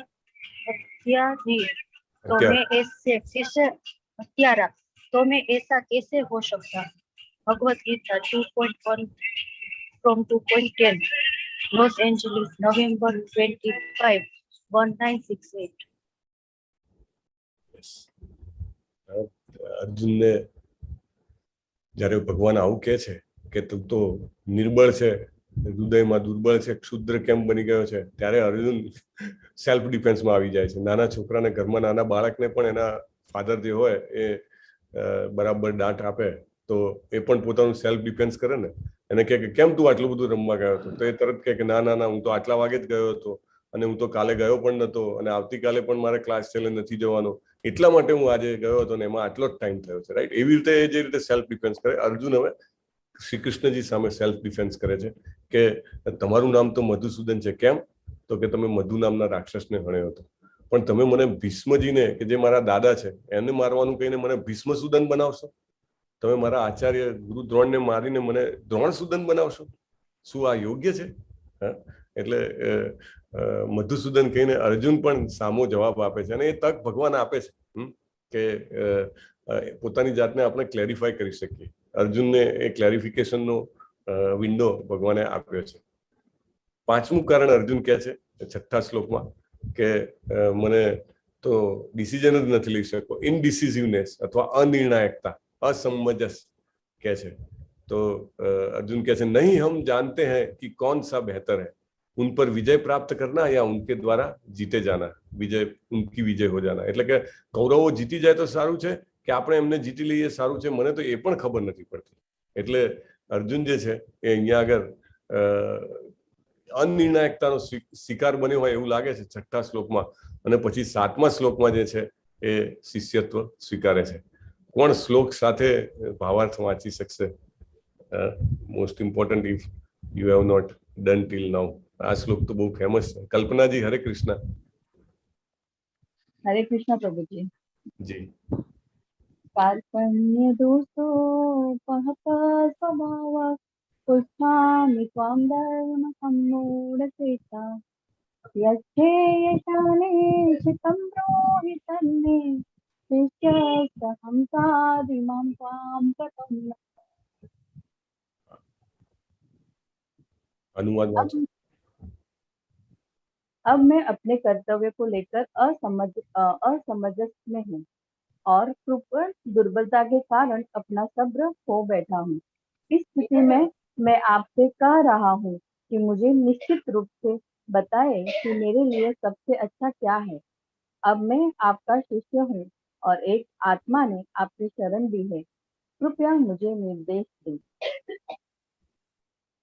તો અર્જુન જે છે એ હરે કૃષ્ણ. થેન્ક યુ માતાજી. તો અર્જુન જે છે એ શિષ્યત્વ સ્વીકારે છે. એકચ્યુઅલી બહુ ઇમ્પોર્ટન્ટ પોઈન્ટ્સ જે છે, એક તો કન્ફેશન કરવામાં ક્લેરિટી રાખવી પડે, રાઈટ. જેવી રીતે આપણે ડોક્ટર પાસે ગયા હોઈએ અને કહીએ, જે ક્લિયર હોય પ્રોબ્લેમ એ કહેવો પડે. અર્જુન કહે છે કે હું ધર્મ સંબૂઢ થઈ ગયો છું, મને ખબર નથી પડતી કે મારું શું કર્તવ્ય છે, લડવું જોઈએ કે મારે ન લડવું જોઈએ. અને અત્યાર સુધી જે મિત્ર સાથેનો સંવાદ હતો એનો ગિયર ચેન્જ કરે છે. હવે કહે છે કે હું ગંભીર વાત કરવા માંગુ છું. ગુરુ અને શિષ્ય વચ્ચેની ચર્ચા હંમેશા કેવી હોય? ગંભીર હોય. એટલે અર્જુન જે છે શ્રી કૃષ્ણને ગુરુ તરીકે સ્વીકારે છે. અહીંયા આગળ પ્રભુપાદ બહુ મહત્વનો પોઈન્ટ કહે છે કે ગુરુનું ખૂબ મહત્વ છે જીવનમાં, અને ગુરુ પણ કેવા યોગ્ય ગુરુ હોવા જોઈએ, રાઈટ. ધેન આપણને સાચી રીતે ડાયરેક્ટ કરી શકે. અને ગુરુના માર્ગદર્શનમાં આપણે આગળ વધીએ તો ચોક્કસ આપણને આપણા જીવનના ધર્મ સંબૂઢતામાંથી બહાર નીકળવાનો મોકો મળે. અર્જુનની દુવિધા અને કૃષ્ણના પ્રતિ આત્મસમર્પણ જે છે એ સામાન્ય સિદ્ધાંત જે છે એની પહેચાન કરાવે છે. અને હવે આપણે ચર્ચા કરવાની છે તમારે 7મો અને 8મો શ્લોક બે વાંચીને, કે કૃષ્ણ ભાવનામૃતના આપણા અભ્યાસમાં જે સિદ્ધાંત જે છે અહીંયા આગળ, કે અર્જુનને જે અસમંજસ અથવા અનિર્ણાયકતા થઈ અને કૃષ્ણજીનું એને આત્મસમર્પણ કર્યું, તો એ આપણને આપણા કૃષ્ણ ભાવનામૃતના અભ્યાસમાં કેવી રીતે કામ લાગે, અથવા તો એ કેવી રીતે આપણે એને કનેક્ટ કરી શકીએ અને પ્રાસંગિક બનાવી શકીએ, એની ચર્ચા આપણે કરવાની છે. તો આ બે શ્લોકના ભાવાર્થ તમારે વાંચવાના છે, right.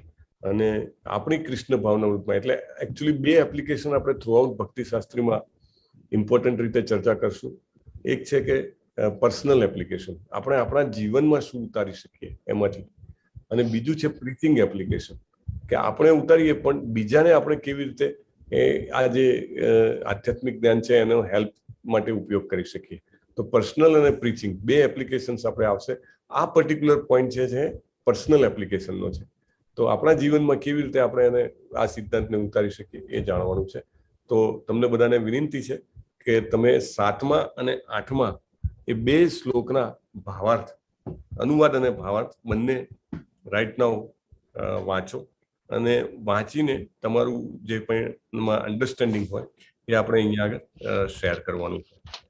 So we will have time of let's say 7 અને 8માં 1 2 3 4 પેજીસ છે. So maybe 10 minutes would be sufficient, right? So please go through right now and then we can discuss. હું ચેટ બોક્સમાં અટેન્ડન્સ ની લિંક મોકલેલી છે, તો please બધા mark કરી દો. Very good. પહેલા અટેન્ડન્સ કરી દેજો અને પછી વાંચવાનું ચાલુ કરજો. In fact it is almost 2 minutes in 6. તો આજે ભજન પણ લેવું છે આપણે, તો 6 વાગે કોઈ એક વ્યક્તિ ભજન પણ લઈ શકે છે જેને પણ ગાવાની ઈચ્છા હોય અને ન ગાયું હોય અત્યાર સુધી. અને દેન મે બી 6:10 or 6:15 maximum we can meet again. ચાલુ જ રહીશું, અહીંયા આગળ જ રહેવાનું છે, પણ people can have some break, you know, break જરૂરી છે. અને આ વાંચવાનું પણ છે. હરે Krishna.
Yes, Prabhu, it's 10 minutes.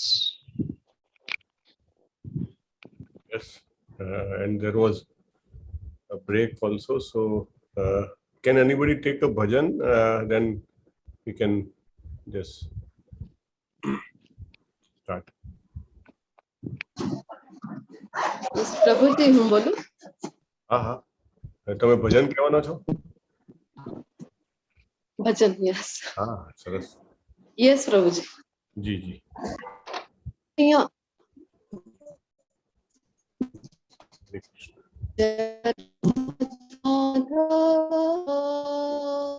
Kunj Bihari जय राधा माधव, कुंज बिहारी जय गोपी जन वल्लभ, गिरिवरधारी जय गोपी जन वल्लभ, गिरिवरधारी यशोदानंदन जनरंजन, यशोदानंदन जनरंजन, यमुना तीर बनचारी, यमुना तीर बनचारी, जय राधा माधव, कुंज बिहारी जय राधा माधव, कुंज बिहारी जय गोपी जन वल्लभ, गिरिवरधारी जय गोपी जन वल्लभ, गिरिवरधारी जय राधा माधव, कुंज बिहारी जय राधा माधव, कुंज बिहारी। हरे कृष्ण कृष्ण कृष्ण हरे हरे, हरे राम राम राम हरे हरे, हरे कृष्ण कृष्ण कृष्ण हरे हरे, हरे राम राम राम हरे हरे। हरे कृष्ण प्रभु। Hare Krishna. Thank you very much. Okay, so we will start. Hare Krishna. Hope that screen મને દેખાય છે. મારિયા પ્રભુની, જિગ્નેશ પ્રભુની, સીમાજીની, પાર્થ પ્રભુની, અમિતાજીની, કેતન પ્રભુની. So hope others are also back. Hare Krishna. Hare Krishna. Aarti ji, Kalpana ji, Dipti ji, Jignesh ji, hope you are back. Hare Krishna Prabhu. Hare Krishna. Yes. Hare Krishna. Yes. Okay. तो चलो शुरुआत करते हैं. Hare Krishna Prabhu ji. Hare Krishna. Yes. લાંબુ session હોય એટલે એક break જરૂરી છે, એટલે ડિઝાઇન ઇઝ લાઈક ધેટ. 4 પેજનું રીડિંગ હતું અને બહુ જ અત્યંત મહત્વના મુદ્દાઓ છે આમાં, એટલે દરેક જે છે આપણા પાર્ટિસિપન્ટ્સ એનો લાભ ઉઠાવે. એકચ્યુઅલી જો તમે નોટિસ કરશો ને તો જે વસ્તુ તમે વાંચીને કે તૈયાર કરીને કે અથવા તો પોઈન્ટ ટપકાવીને તમે જ્યારે બોલશો ને તો એ અંદર વધારે ઉતરશે, કારણ કે દેટ ઇઝ અ રિપીટેશન. અને બોલતી વખતે આપણે સૌથી વધારે એકાગ્ર હોઈએ છીએ બીજા બધા કરતા, આપણે સૌથી વધારે સાંભળતા હોઈએ છીએ, એટલે આપણું સૌથી વધારે અંદર ઉતરે, આપણું સૌથી વધારે ફાયદો થાય. એટલે કોઈ પણ હેઝિટેશન વગર please do participate, right? Please do participate. તો we can start one by one so that બધા જે છે એ પોઈન્ટ કવર કરી શકે. યસ,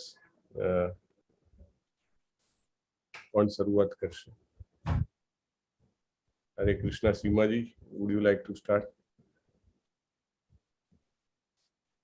जी प्रभु जी. हरे कृष्ण. Hare Krishna.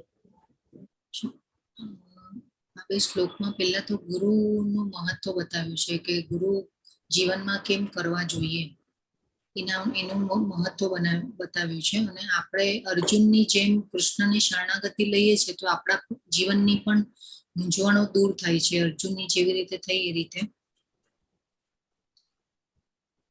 એટલે આ એક મને મેઇન પોઈન્ટ લાગ્યો.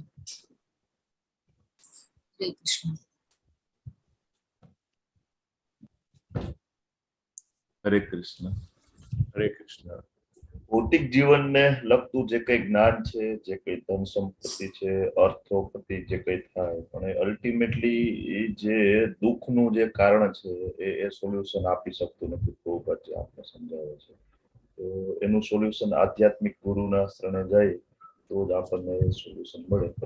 પ્રમાણભૂત સદગુરુ હોવા જોઈએ કે જે કૃષ્ણ ભાવના પરાયણ હોય, જે ચૈતન્ય મહાપ્રભુ પણ આપણને કહે છે શ્લોકની અંદર. તો ગુરુનું ખૂબ ઇમ્પોર્ટન્ટ છે અને બધી મુશ્કેલીઓનું સમાધાન આપણને ક્યાંથી મળી શકે. ઘણા બધા પોઈન્ટ છે પ્રભુ, પણ બધા અલગ અલગ બોલો તો. હા, એટલે મારી એવી આશા છે, ભલે તમે અત્યારે એક કે બે જ પોઈન્ટ લ્યો, પણ જ્યારે તમને લાગે કે બધા બોલી ગયા છે તો પછી તમને જે બીજા પોઈન્ટ લાગ્યા હોય એ જરૂર એડ કરજો, કારણ કે then only our study is complete, નહીં તો કાંઈક છૂટી જાય. ઘણું બધું છે આમાં, lot of stuff is there, so please try to cover. હેને? યસ, બોલો. યસ પ્રભુ. આમાં મૈત્રી ભાવ જે અહીંયા છે એ ધીમે ધીમે હવે સમાપ્ત થાય છે અને ગુરુ શિષ્ય ભાવ છે સ્ટાર્ટ થાય છે. અને એમાં લખ્યું છે કે ગુરુ અને શિષ્ય વચ્ચેની જે ચર્ચા છે ગંભીર હોય છે. અને હવે અહીંથી અર્જુન ઈચ્છે છે કે ભાઈ પોતાની જાતને કૃષ્ણ પ્રતિ શિષ્ય તરીકે સમર્પિત કરે છે અને મૈત્રી ભરી ચર્ચા બંધ કરવા ઈચ્છે છે. ગુરુ અને શિષ્ય વચ્ચેની ચર્ચા ગંભીર હોય છે અને સાથે પ્રમાણભૂત સદગુરુ સમક્ષ બહુ ગંભીરતાપૂર્વક ચર્ચા કરવા ઈચ્છે છે. તેથી કૃષ્ણ ભગવદ્ ગીતાના વિજ્ઞાનના આદિગુરુ છે અને અર્જુન ગીતાને સમજનાર પ્રથમ શિષ્ય છે. એટલે કાર્પણ્ય દોષો જે આખો શ્લોક છે, આપણે અહીંથી આપણો આખો જે રિલેશનશિપ પણ એમની ચેન્જ થઈ જાય છે. અને ઇનફેક્ટ પેલા અધ્યાયમાં તો કૃષ્ણ ભગવાનના એક શ્લોક છે જ નહીં, પણ આ 2.7 પછીનું જે છે એ હકીકતમાં જે ભગવદ્ ગીતાનું એઝ અ જ્ઞાન છે શરૂ થાય છે. સો એ રીતે પણ આ શ્લોક ઇમ્પોર્ટન્ટ છે. It's a very important milestone in the making of Bhagavad Gita. Thank you. Yes Ketan પ્રભુ, યુ હેવ ટુ એડ. હરે કૃષ્ણ પ્રભુજી. 7મા શ્લોકમાંથી આપણે 3 ચીજ મેઇન ક્લિયર થાય છે. સૌ પ્રથમ તો કે ભાઈ આપણા જીવનમાં જે બધી પ્રોબ્લેમ્સ બધા આવે છે એ બધા અણધાર્યા વધારે હોય છે. આપણે ચાહતા નથી તેમ છતાં બી આપણને અણધાર્યા પ્રોબ્લેમ્સ આવે છે. જેમાં શીલા પ્રભુપાદ જે દાખલો આપેલો છે કે ભાઈ જંગલમાં જે રીતે આગ લાગે છે, જેને કોઈ સળગાવવા નથી જતું તેમ છતાં પણ આગ લાગી જાય છે. તો જેમાં પાંડવોના જીવનમાં બી આવી જ રીતે એની સામે અણધાર્યું યુદ્ધ આવીને ઉભું રહ્યું. અને એવા સમસ્યાઓનો ઉકેલ આપણને ત્યારે સૂચતો નથી, કારણ કે આપણું જ્ઞાન ત્યારે લિમિટેડ હોય છે અને આપણે મોહ માયાને એમાં આકર્ષિત થઈ જાય છે, જે પ્રમાણે અર્જુનના ધર્મ સંમોઢા થઈ ગયું એ પ્રમાણે. એટલે કે આ એક પ્રથમ ચીજ છે આપણને કે હવે આપણા જીવનમાં સોલ્યુશન લેવું હોય તો આપણે ભગવાન શ્રી કૃષ્ણની શરણાગતિ લેવી પડે અને એના માટે આપણે કોઈક આધ્યાત્મિક ગુરુનો બી આપણે સહારો લેવો પડે. અને બીજી ચીજ આપણે ક્લિયર થાય છે એમાંથી કે ભાઈ આપણે જે મનુષ્ય જીવન આપણને મળેલું છે એનો આપણે સદુપયોગ કરવો જોઈએ. કારણ કે શું છે કે ભાઈ બાકી બધી ચીજો તો શું છે કે ભાઈ આધ્યાત્મિક પશુઓ બી કરી શકતા હોય છે, તો પછી આપણા મનુષ્ય જીવનનું આપણે સરસ રીતે મૂલ્ય ન સમજી શકીએ. અને જ્યાં સુધી જો આપણે મૂલ્ય ન સમજી શકીએ ત્યાં સુધી આપણે આધ્યાત્મિક જર્ની બી આપણે સરસ રીતે આગળ વધારી ન શકીએ. એટલે કે મનુષ્ય જીવનનું આપણે મૂલ્ય સમજવાનું છે અને એ મૂલ્ય સમજીને આપણે ભગવાનની અથવા પ્રોપર ગુરુની આપણે શરણાગતિ લઈને એ જ્ઞાન મેળવવાની આપણે કોશિશ કરવાની છે કે જેથી આપણે આધ્યાત્મિક જર્ની આપણે આગળ વધે. અને ત્રીજી ચીજ છે કે ભાઈ આપણે આપણા જીવનમાં મનુષ્ય જીવન મળેલું છે, શું કામે આપણને અવરોધ થાય છે કે ભાઈ શું કામે આપણે આધ્યાત્મિક જર્ની આગળ વધારી નથી શકતા? એના માટે છે કે ભાઈ આપણે આપણા ફેમિલી ઓરિએન્ટેડ વધારે હોઈએ છીએ. જે પ્રમાણે અર્જુન હતો એને ત્યારે એના બધા શું છે જે આપણા મનનો વિસ્તાર છે એક જાતનું કહી શકીએ આપણે કે ભાઈ એને ત્યારે ગુરુજનો દેખાણા, ભીષ્મ પિતામહ દેખાણા, પોતાના પુત્રો દેખાણા, ભાઈઓ દેખાણા, મામાઓ દેખાણા. એટલે કે આ બધું આપણે જે મનનો વિસ્તાર છે ને એમાં જ આપણે ઉલઝાયેલા રહીએ છીએ આખું જીવન. આપણે એનાથી આપણે બહાર જ નથી નીકળી શકતા. ત્યારે આપણું જે કલ્યાણકારી જે આપણે મનુષ્ય જીવન જે આપણે વિતાવવું જોઈએ એમાંથી આપણે બહાર નીકળવાનો આપણો મેઇન હેતુ હોવો જોઈએ. અને એ જ આપણે જે કૌટુંબિક પરંપરાઓ જે અર્જુનને બહુ મોટો વિશ્લેષણ કરીને લગભગ 9 શ્લોક સુધી એને વર્ણવેલો, એટલે કે કૌટુંબિક પરંપરાઓને એમાંથી બધામાંથી બહાર જ નીકળી નથી શકતો. એટલે કે ત્યારે આવી મૂંઝવણમાં એ ફસાઈ જાય છે અને એના માટે પછી શ્રી કૃષ્ણની શરણાગતિ લે છે અને એ કહે છે કે મને તમે મારા હિતકારી અથવા મારા કલ્યાણકારી અથવા મારા માટે જે શ્રેષ્ઠકર હોય એ તમે મને જ્ઞાન પ્રદાન કરો. આ આપણે મેઇન ભાવાર્થ આપણે લઈ શકીએ ત્રીજા શ્લોકમાંથી 3 પોઈન્ટ રીતે. 8મો શ્લોક હવે બીજા ઉપર છોડું છું. Okay, we will come back to you. 8મા માટે પણ we will come back to you Prabhu. અને જુઓ, આ એક ઇમ્પોર્ટન્ટ પોઈન્ટ છે, તમને બધાને ખાસ કહી દઉં કે જ્યારે પણ તાત્પર્ય વાંચતા હોઈએ તો જે એનાલોજી પ્રભુપાદ આપે છે ને, જે દાખલા આપે છે, દાખલા તરીકે દાવાનળનો દાખલો આપ્યો એ તરત આપણે એ દાખલા ઉપર ખાસ ફોકસ કરવાનું. ભક્તિ શાસ્ત્રીના અભ્યાસમાં થ્રુઆઉટ જે કોઈ પણ દાખલા પ્રભુપાદે આપ્યા છે ને એની ઉપર બહુ જ ભાર છે. In fact there will be short questions also, કે જેમાં આપણે દાખલા જે છે એના ઉપર કરવાનું હોય છે. એટલે please speak that, right? That is very important. કે આપણે સવારના મંગલા આરતી કહીએ છીએ તો એ શેનાથી ચાલુ થાય? સંસાર દાવાનળ લીધેલો, રાઈટ? એટલે એ જ વસ્તુ પ્રભુપાદ અહીંયા આગળ કહે છે કે આપણે બધા, આપણને ખબર જ નથી પડતી કે આપણે દાવાનળમાં છીએ. 6ઠ્ઠા સ્કંદમાં ભાગવતમમાં બહુ જ ડિટેલમાં આ દાવાનળનું વર્ણન છે કે આ દાવાનળ કેવો છે ને આપણે કેવી રીતે ફસાયેલા છીએ. Maybe chapters on chapters just to describe what kind of દાવાનળ it is, right? So please આવા જે કંઈ પણ એનાલોજી હોય એને ખાસ સ્પીક કરજો. Okay, yes. કીર્તિકુમાર પ્રભુ, આઈ થિંક તમે તૈયાર છો. હરે કૃષ્ણ. હરે કૃષ્ણ. આમાં પ્રભુજી છે ને કે આ ભૌતિક જગત છે એ કેવું છે, કાયમ મીન્સ દુઃખોનું કારણ જ છે, બરોબર? થોડો અવાજ ધીમો આવે છે પ્રભુ. હરે કૃષ્ણ પ્રભુજી. હા, હવે બરાબર. હા, એટલે આ જે ભૌતિક જગત છે એ કેવું છે, કાયમ દુઃખોનું કારણ જ છે. અને કેવું સમસ્યાઓ તો ચાલુ જ હોય છે, બરોબર? તો કેવું છે, અને આ સમસ્યાઓ કેવું છે કે જ્યારે પોતાનું સગા સંબંધીઓની બાબતમાં જ્યારે ડિસિઝન લેવાનું આવે ત્યારે બહુ મૂંઝવણમાં આવી જાય માણસ, અને શું કરવાનું છે એ ડિસિઝન કઈ બી ના લઈ શકે. એટલે એ બહુ ગૂંચવાયેલો રહે, બરોબર? તો આવી પરિસ્થિતિની અંદર કેવું છે, એને પ્રભુપાદજી કહે છે કે જે જ્ઞાની છે, ઉચ્ચ જ્ઞાની છે, ગુરુ શિષ્ય પ્રમાણે જે આપણા સદગુરુ હોય એમના શરણમાં જવું જોઈએ. અને એ એમનું શરણ લેવાથી કેવું છે, તમારો જે મૂંઝવણો છે એનો તમને મીન્સ એનો ઉપાય તમને મળી જશે. અને બીજું કે એ જે આ જે ભૌતિક જગત છે એની અંદર કેવું છે, માણસ પોતાનું પરિવાર છે, ધન સંપત્તિ એકઠી કરવામાં, એમ તેમ કરવામાં કે હું બહુ બધા પૈસા ભેગા થઈશ, આવી રીતે બચી જઈશ, પણ એ બધું શક્ય નથી. એટલે મીન્સ જો કોઈ બી માણસ કેવું છે, ગમે તે જાતિનો હોય કે પણ કૃષ્ણ ભાવનામૃતની અંદર જો આવે ને તો બધું એને આ બધું જ્ઞાન કેવું પહેલેથી જ આવી ગયેલું હોય. તો એ જે સમસ્યાઓ આવવાની છે એના માટે કેવું છે, એ પહેલેથી વિચારી રાખે અને એનાથી એ સમસ્યાઓથી આ ભગવાનની કૃપાને લીધે એ દૂર રહી શકે. અને બીજું એક અહીંયા આગળ કહેવામાં આવ્યું છે કે જે મૂર્ખ અને દુન્વયી માણસો એવું કહેવામાં આવે છે કે આ જે વ્યક્તિગત કૃષ્ણ છે અને અજન્મા કૃષ્ણ છે એ અલગ છે, બરાબર?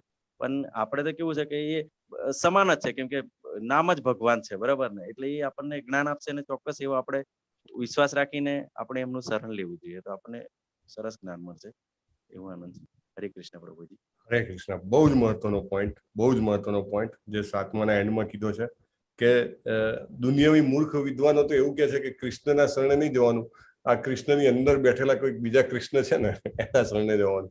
સો આ પોઈન્ટ અત્યંત મહત્વનો છે કે જે આપણને માયાવાદીઓથી અલગ પાડે છે. અને જે લોકો બ્રહ્મ સત્ય અલ્ટિમેટ ગોલ ગણે છે એમને પ્રભુપાદ અહીંયા આગળ Prabhupada is trying to hit them કે that is not right. Krishna કહે છે કૃષ્ણના શરણે, મતલબ જે કૃષ્ણ ત્યાં છે અને એ કૃષ્ણ હંમેશા છે, અહીંયા પણ છે, ભવિષ્યમાં પણ હતા અને પછી પણ છે, હંમેશા એવા કૃષ્ણના શરણે જવાનું છે. This is very important point. જેવી રીતે અર્જુન ગયો છે એવી રીતે. યસ, થેન્ક યુ પ્રભુ, વેરી નાઇસ પોઈન્ટ. જી અલ્પાજી, કલ્પનાજી, દીપ્તિજી, જિગ્નેશ દરબાર પ્રભુ. પ્રભુજી. હા બોલો અલ્પાજી. હા, હમણાં જે વાત થઈ આપણી કે આ જે સંસારમાં આપણે છીએ તો દાવાનળની જેમ આપણે જે મૂંઝવણ છે એ વધતી જ જાય છે કે એકમાંથી બીજી કોઈ ને કોઈ અનએક્સપેક્ટેડ મૂંઝવણો આવી જ જાય છે. તો એના માટે આપણને સદગુરુનો આશ્રય લેવો જોઈએ. તો ગુરુ જે છે એ આપણને આમાંથી કાઢી શકે છે. તો ગુરુ કેવા હોવા જોઈએ, આનું એક એક્ઝામ્પલ અહીંયા આપેલું છે. ચૈતન્ય મહાપ્રભુ ગુરુ વિશે શું કહે છે એ અહીંયા 2.8માં ભાવાર્થમાં પ્રભુપાદે મેન્શન કર્યું છે.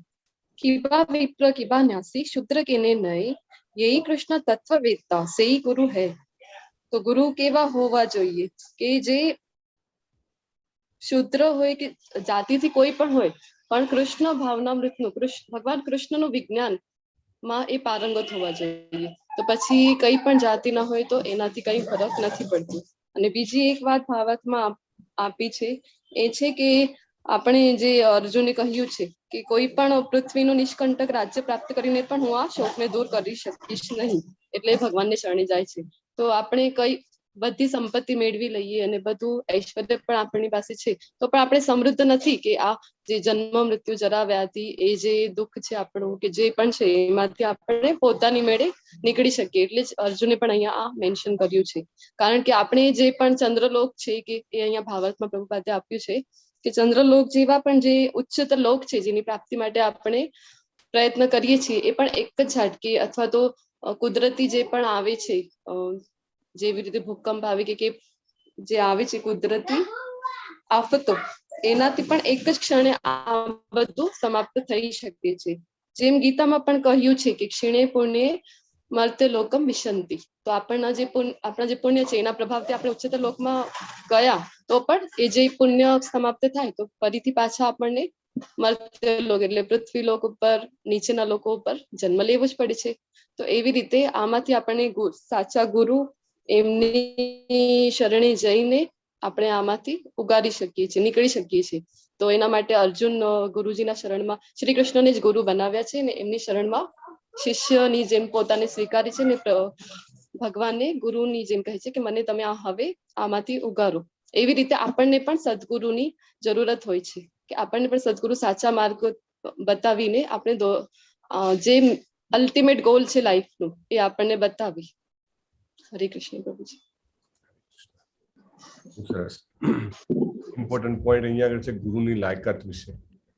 આપણે જ્યારે ગુરુ કરવા માટે તૈયાર થઈએ અને ખરેખર પ્રેરણા આપે ભગવાન ત્યારે આપણે એના માટે તૈયાર થઈએ. રાઈટ. કૃષ્ણ ભાવનામૃતમાં પ્રથમ પગલું કરીને જે પુસ્તક છે એ પુસ્તકમાં આપેલું છે કે when you start chanting 16 rounds, 16 માળા કરવાનું શરૂ થાય પછી 6 મહિનાથી 1 વર્ષના પીરિયડમાં તમારે એના માટે પ્રોસેસ ચાલુ કરવી જોઈએ, દીક્ષા લેવાની. Because that is the best time. એનાથી લેટ થવું કે એનાથી પહેલા થવું એ જેને કહેવાય ને કે પ્રીમેચ્યોર ઓર ઓવર મેચ્યોરમાં આવી શકે. તો ધીસ ઇઝ ધ પીરિયડ, એવી રીતે એમને લખેલું છે ભક્તિ વિકાસ સ્વામી મહારાજનું જે પુસ્તક છે એમાં. હિઝ હોલીનેસ કહેવું પડે. યસ, હિઝ હોલીનેસ ભક્તિ વિકાસ સ્વામી મહારાજ. તો એમાં ઇસ્કોન ડિસાઇપલ કોર્સ આવે. ઇસ્કોન ડિસાઇપલ કોર્સમાં એમાં સ્પેશિયલ પોઈન્ટ્સ છે. There are May B 7 sessions જે છે એ બધામાં પર્ટિક્યુલર એક સેશન છે તો ગુરુની સિલેક્શન ઉપર છે. તો ગુરુના શું લાયકાત હોવી જોઈએ, રાઈટ. તો એક તો ગુરુ પરંપરામાં આવવા જોઈએ, એ તો બહુ જ મહત્વનો પોઈન્ટ છે. બીજો મહત્વનો પોઈન્ટ છે કે પોતે પોતાનું જીવન સમર્પણ કરી દીધું હોય કૃષ્ણ ભાવનામૃતમાં, એવી વ્યક્તિને ગુરુ તરીકે સ્વીકારવાના. રાઈટ. એને જોઈને આપણને પ્રેરણા મળે, આપણને એમ થાય કે નહીં મારે પણ મારું જીવન જે છે એ કૃષ્ણ ભાવનામૃતમાં કમ્પ્લીટલી સરેન્ડર કરવું છે, એવી વ્યક્તિને સ્વીકારવી જોઈએ. એટલે અહીંયા આગળ ચૈતન્ય મહાપ્રભુનું સ્ટેટમેન્ટ છે, that is also very important statement. કે એનું બેકગ્રાઉન્ડ જોવાની જરૂર જ નથી. ચૈતન્ય મહાપ્રભુએ નામાચાર્ય કોને બનાવ્યા છે? કોને બનાવ્યા છે? હરિદાસ ઠાકુરજી. હરિદાસ ઠાકુરજી. હરિદાસ ઠાકુર કોણ હતા જન્મે? મુસ્લિમ. એમને અહીંયા જે કીધું મુસ્લિમ હતા, સાર્થક કરી બતાવ્યું. કીબા શુદ્ર કીબા ન્યાસી, કીબા વિપ્ર. રામાનંદ રાય જે છે, જયારે ચૈતન્ય મહાપ્રભુ સાઉથમાં જાય છે ત્યારે રામાનંદ રાય એમને બહુ જ મળવાની ઈચ્છા રાખતા હોય છે, પણ જતા નથી રામાનંદ રાય. રામાનંદ રાય કહે છે કે એક તો હું ગૃહસ્થ આશ્રમી અને પાછો હું શુદ્ર અને પાછો હું રાજાનો નોકર. એટલે he was kind of prime minister ત્યાંના જે સૌરાષ્ટ્ર સાઉથના જે હતા એમના રાજાના. એટલે એમને બહુ ડર લાગે. ચૈતન્ય મહાપ્રભુ સામેથી બોલાવે છે, નહીં તમે આવો, કે તમે આવો, મારે તમારી જોડે મળવું છે. ને જયારે એ જાય છે એકદમ આમ જાણે લપાતા છુપાતા એવી રીતે, તો એમને કહે છે કે તમે રહ્યા એક તો જન્મે બ્રાહ્મણ, પછી પાછો તમે સંન્યાસ લીધો અને પાછા તમે ભગવાન પોતે, એટલે તમને તમારી જોડે તો મારે એકચ્યુઅલી અવાય જ નહીં. એમ એટલું બધું એમાં ના પાડે છે. ના, કે ઉલટું એમને પ્રશ્ન પૂછે છે, એમને સામેથી પ્રશ્ન પૂછીને એમની પાસેથી ક્લેરિફિકેશન લે છે ચૈતન્ય મહાપ્રભુ. એટલે માત્ર ને માત્ર કૃષ્ણ તત્વવેતા, જે કૃષ્ણ ભાવનામૃતમાં જ્ઞાનમાં જે પારંગત હોય, એ વ્યક્તિનું કાંઈ પણ બેકગ્રાઉન્ડ હોય એને સ્વાભાવિક રીતે આપણે ગુરુ કરી શકીએ, રાઈટ? એવું સરસ અહીંયા આગળ, એટલે ગુરુના સિલેક્શનનો આ પોઈન્ટ છે. Same point comes in ISKCON disciple course, right? Same statement, same Chaitanya Charitamrita Madhya Lila 8.128 same will come there, right? So બહુ જ ઇમ્પોર્ટન્ટ પોઈન્ટ છે how to select a guru. નહીં તો એટલા બધા મિથ્યા ગુરુ આપણે સંસારમાં ચાલે છે. મિથ્યાચારીની વ્યાખ્યા ભગવાન આપે છે 6ઠા અધ્યાયમાં પણ, રાઈટ? તો એવા તો ઘણા બધા ગુરુ છે, એટલે we have to be very very careful why we are going to ISKCON chain of gurus. કારણ કે એક તો પ્રણાલીગત છે બ્રહ્માજી સુધી, અને આપણને પ્રભુપાદના કનેક્શન આપે છે. નામનિષ્ઠા પ્રભુ એકવાર કહેતા હતા કે we can't understand or imagine કે where we are connected. The moment we get discipleship, the moment આપણે શિષ્યત્વ ધારણ કરીએ, એવું નથી કે એનાથી આપણે તરત મહાન બની જઈએ. એકચ્યુઅલી ઇનિશિએશન મીન્સ શરૂઆત છે. પણ કેવી શરૂઆત છે? ડાયરેક્ટ ગૌર કિશોરદાસ બાબાજી મહારાજ જોડે કનેક્શન, ડાયરેક્ટ ભક્તિ સિદ્ધાંત સરસ્વતી મહારાજ જોડે કનેક્શન, સીધા 108 કરોડ જેમને હરે કૃષ્ણ મહામંત્ર કર્યા છે. That power comes, it's a very important chain. અને ખાસ કરીને કે જે ભક્તિ શાસ્ત્રીના અભ્યાસક્રમ માટે ક્વોલિફાય થયા છે, કે જે લોકો ઓલરેડી 4 નિયમોનું પાલન કરી રહ્યા છે, જે લોકો ઓલરેડી 16 માળા કરી રહ્યા છે, એમના માટે તો this is a big prompt. Y we R studying this Shloka 7 અને 8. બંને શ્લોકામાં જો મેઇન ફોકલ પોઈન્ટ ઉપર ભાર મૂકવામાં આવ્યો છે, તો ગુરુ પરંપરામાં આપણે બને તેટલું જેને કહેવાય કે આપણું સમર્પણ કરવું. So that is the main point. Yes, Jignesh પ્રભુ, જિગ્નેશ દરબાર પ્રભુ, તમારા પોઈન્ટ. યસ પ્રભુ, બોલો. મોટા ભાગનું તો બધું આવી જ ગયું છે, પણ ઘણું બાકી છે, ઘણું બાકી છે હજી તમારા માટે. યસ યસ, નિષ્કર્ષ એમાંથી એવો છે કે મતલબ આપણે રિયલ લાઈફમાં આમાંથી શું છે કે પોતાની મૂંઝવણ બધી જેમ અંદર આપ્યો છે દાખલો કે બંને દાવાગ્નિ સમાન છે. તો અણધારી કોઈ પણ આપણા જીવનમાં એને પ્રોબ્લેમ આવતા રહે છે. તો પહેલું સેલ્ફ રિયલાઇઝેશન થવું એ જરૂરી છે કે આપણે ભૌતિક શક્તિ કે કોઈ આપણું પદ ઊંચું કે એનાથી એ ભૌતિક એ જે મૂંઝવણો છે એ સોલ્વ થાય એમ છે જ નહીં. તો એના માટે બંને શ્લોકોમાં આપણે ગુરુની મહત્વ શું છે એ બતાવ્યું છે. અને એમાં સાથે સાથે એવું પણ બતાવ્યું છે કે આધ્યાત્મિક ગુરુ મતલબ પ્રમાણભૂત ગુરુ એ કયા છે? કૃષ્ણ ભાવનામૃત હોય તે જ છે. અને એની સાથે આપણે પણ અંદરથી ફર્ક રહેવાનું છે કે જેવી રીતે ગુરુ પણ કૃષ્ણ ભાવનામૃત થઈને આપણને હેલ્પ કરે છે, તો આપણે પણ એ જ દિશામાં આગળ વધવું જોઈએ કે કૃષ્ણ ભાવનામૃત થવું જ જોઈએ. એ છે. અને બીજું એ છે કે આત્મ સાક્ષાત્કારનું વિજ્ઞાન સમજવું જોઈએ. કેમ એના વગર મતલબ આપણે ભૌતિક સુખ કે એનાથી આપણે કઈ પ્રોબ્લેમનું સોલ્યુશન આવવાનું નથી. કેમ કે આત્મ સાક્ષાત્કાર નહીં થાય ત્યાં સુધી આપણે કોરપણ જ રહેવાના છે કે આપણે ભૌતિક સુખની મદદથી આપણે એને સોલ્વ કરવાનો ટ્રાય કરતા કરતા જ આપણું જીવન સમાપ્ત થઈ જાય છે. એટલે એવી રીતે કુરપણની વ્યાખ્યા આપેલી છે. અને બીજું એવું છે કે આપણે જેમ આગળ વાત થઈ એવી રીતે કે કૃષ્ણ પ્રતિ શિષ્ય સમર્પિત કરે કૃષ્ણ ભક્તિ તરફ, એ જ ગુરુ એમને તારી શકે છે હવે પ્રોબ્લેમમાં. બસ બાકીનું બીજું કઈ છે ને કે લાસ્ટમાં 8 નંબરમાં એવું હતું કે કૌટુંબિક, સામાજિક કે રાષ્ટ્રીય આંતરરાષ્ટ્રીય ઉન્માદો માટે કરવામાં આવેલા સ્ત્રોતોને આર્થિક ભૌતિક સુખ દ્વારા દૂર શકાયા હોત તો આપણને ચંદ્રલોક કેવી રીતે કે દેવલોક એ પણ મળ્યા, એ પણ ક્ષણિક છે, મતલબ એ પણ નાશ થઈ શકે છે એવી રીતે. થેન્ક યુ પ્રભુ. યસ, બહુ સરસ. ઇમ્પોર્ટન્ટ પોઈન્ટ જે તમે કીધો, જે આગળ કવર નહોતો, એ કૃપણતાની વ્યાખ્યા આપણે આગળની અમુક સ્લાઇડ્સમાં પણ છે કે જે બહુ ધની વ્યક્તિ હોય છતાં પણ રૂપિયો પણ સારા કામમાં પોતાના એના માટે ખર્ચી ના શકે, એવી રીતે આપણી પાસે એક બહુ જ ઇમ્પોર્ટન્ટ ધન છે. એ બધાની પાસે સરખું છે 24 કલાક, રાઈટ, દિવસના. આપણે એ ધનને ક્યાં ખર્ચીએ છીએ એ આપણી ઇન્ટેલિજન્સ બતાવે છે, રાઈટ. અહીંયા આગળ આપણે ભક્તિશાસ્ત્રની ચર્ચામાં 2 કલાક બહુ જ ધ્યાનથી ચર્ચા કરીએ છીએ, બીજાના જે પોઈન્ટ છે સાંભળીએ છીએ, પોતે પણ એના એ જ પોઈન્ટ શું છે, અંદર વધારે 2-4 હથોડા વાગે તો પાછા અંદર જાય, રાઈટ. એટલે હું પણ જયારે કૃપણ બનતો હોઉં તો મને યાદ આવે કે હું તો આ મારો જે ધનરાશિ આપી છે 24 કલાકની, અને બીજી જગ્યાએ ખર્ચી રહ્યો છું. એટલે આ પોઈન્ટ એવો છે કે જીવનનો સમય જે છે એને આપણે કૃપણ રૂપે ખર્ચી રહ્યા છીએ, અને આપણે એને ખરેખર કૃષ્ણ ભાવનામૃત જે છે, હરે કૃષ્ણનો જપ છે, કે જે ગીતા અને ભાગવતમનો સ્ટડી છે, એમાં આપણે વધારે આપવો જોઈએ. પ્રભુપાદે પણ અહીંયા આગળ કીધેલું છે. અને બીજું કે કૃપણતા એને પણ કૃપણતા કહેવાય કે જે મારે કરવું જોઈએ એને ન કરવું. બરાબર, ખરેખર જ્યાં જરૂર હોય ત્યાં આગળ હું એક્સપેન્સ ના કરું, હું મારી સમય, શક્તિ અને મારું જે ફોકસ છે એને ના ઇન્વેસ્ટ કરું, તો હું કૃપણ કહેવાઉં. અર્જુન અહીંયા આગળ એને પરંતપ કીધો છે, બધાને હરાવી શકે, એટલે એની પાસે શક્તિ છે. બરાબર, કોઈ પૈસાદાર વ્યક્તિ હોય, સારા કાર્યમાં એ ઇન્વેસ્ટ પોતાનું કન્ટ્રીબ્યુટ ના કરે તો શું કહેવાય? પૈસા છે એની પાસે, પણ એ કૃપણ છે. બરાબર, કંજૂસ છે, અથવા તો બીજો પણ કોઈ એક શબ્દ છે એનો બહુ સરસ, તો એવો વ્યક્તિ કહી શકાય. તમને કોઈને યાદ આવે તો તમે કહી શકો છો. સો yes, this is unique point જે તમે લઈ આવ્યા, જે હજી સુધી આપણે ટચ નહોતો કર્યો. યસ. હરે કૃષ્ણ પ્રભુજી. હરે કૃષ્ણ કલ્પનાજી, બોલો. હરે કૃષ્ણ. તો આ શ્લોકમાં આપણે જોઈએ કે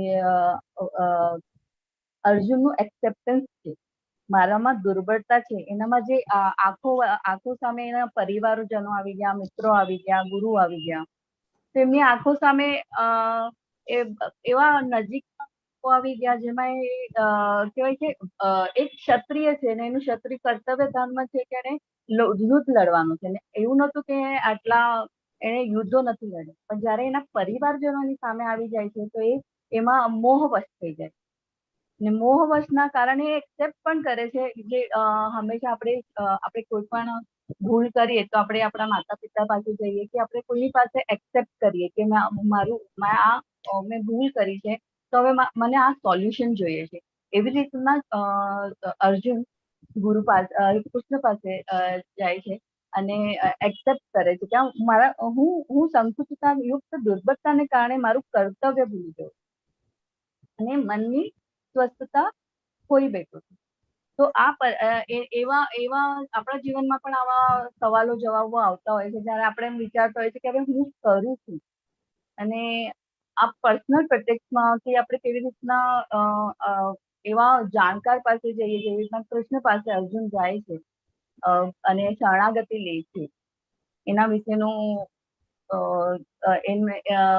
સોલ્યુશન માંગે છે કે હવે તમે મને શરણાગતિ આપો અને હું સ્વીકારું છું કે મારા મનમાં જે દુર્બળતા આવી છે એનું તમે સોલ્યુશન કાઢો. અને આ ગુરુ શિષ્ય પરંપરા પ્રમાણે બધાએ ડિસ્કશન કર્યું એ આગળ છે. અને બીજું છે કે આપણે આપણા હંમેશા પરિવારજનોને ખુશ રાખવામાં આગળ પડતા હોઈએ છીએ કે અને એમાં જ આપણે આખી જિંદગી પૂરી નાનપણથી લઈને બીજાને હંમેશા નાનપણથી લઈને જ્યાં સુધી આપણે વૃદ્ધ થઈએ ત્યાં સુધી એક્સેપ્ટન્સની ઈચ્છા રાખતા હોય છે કે હું આ કામ કરું તો આ મને એક્સેપ્ટ કરી લેશે, આ કામ કરું તો આ એક્સેપ્ટ કરી લેશે.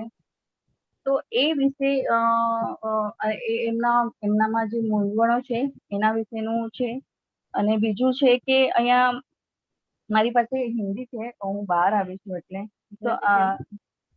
तो અહીંયા આ છે કે इसकी इच्छा ही उसकी उलझनों का कारण है. यदि भी यह समझ रहा था कि युद्ध करने का कर्तव्य उसकी प्रतीक्षा कर रहा है, किंतु कृष्ण कृपण दुर्बलता के कारण यह अपना कर्तव्य नहीं निभा रहा था. अतः वह परम गुरु भगवान कृष्ण से कोई निश्चित हल निकालने का अनुरोध कर रहा है. वह कृष्ण को ग्रहण करता है, वह मित्रता पूर्ण बातें बंद करना चाहता है. गुरु तथा शिष्य की बातें गंभीर होती है और अब अर्जुन अपने मान्य गुरु के समक्ष गंभीरता पूर्वक बातें करना चाहता है. इसलिए कृष्ण भगवद गीता ज्ञान के आदि गुरु है और अर्जुन गीता समझने वाला प्रथम शिष्य है.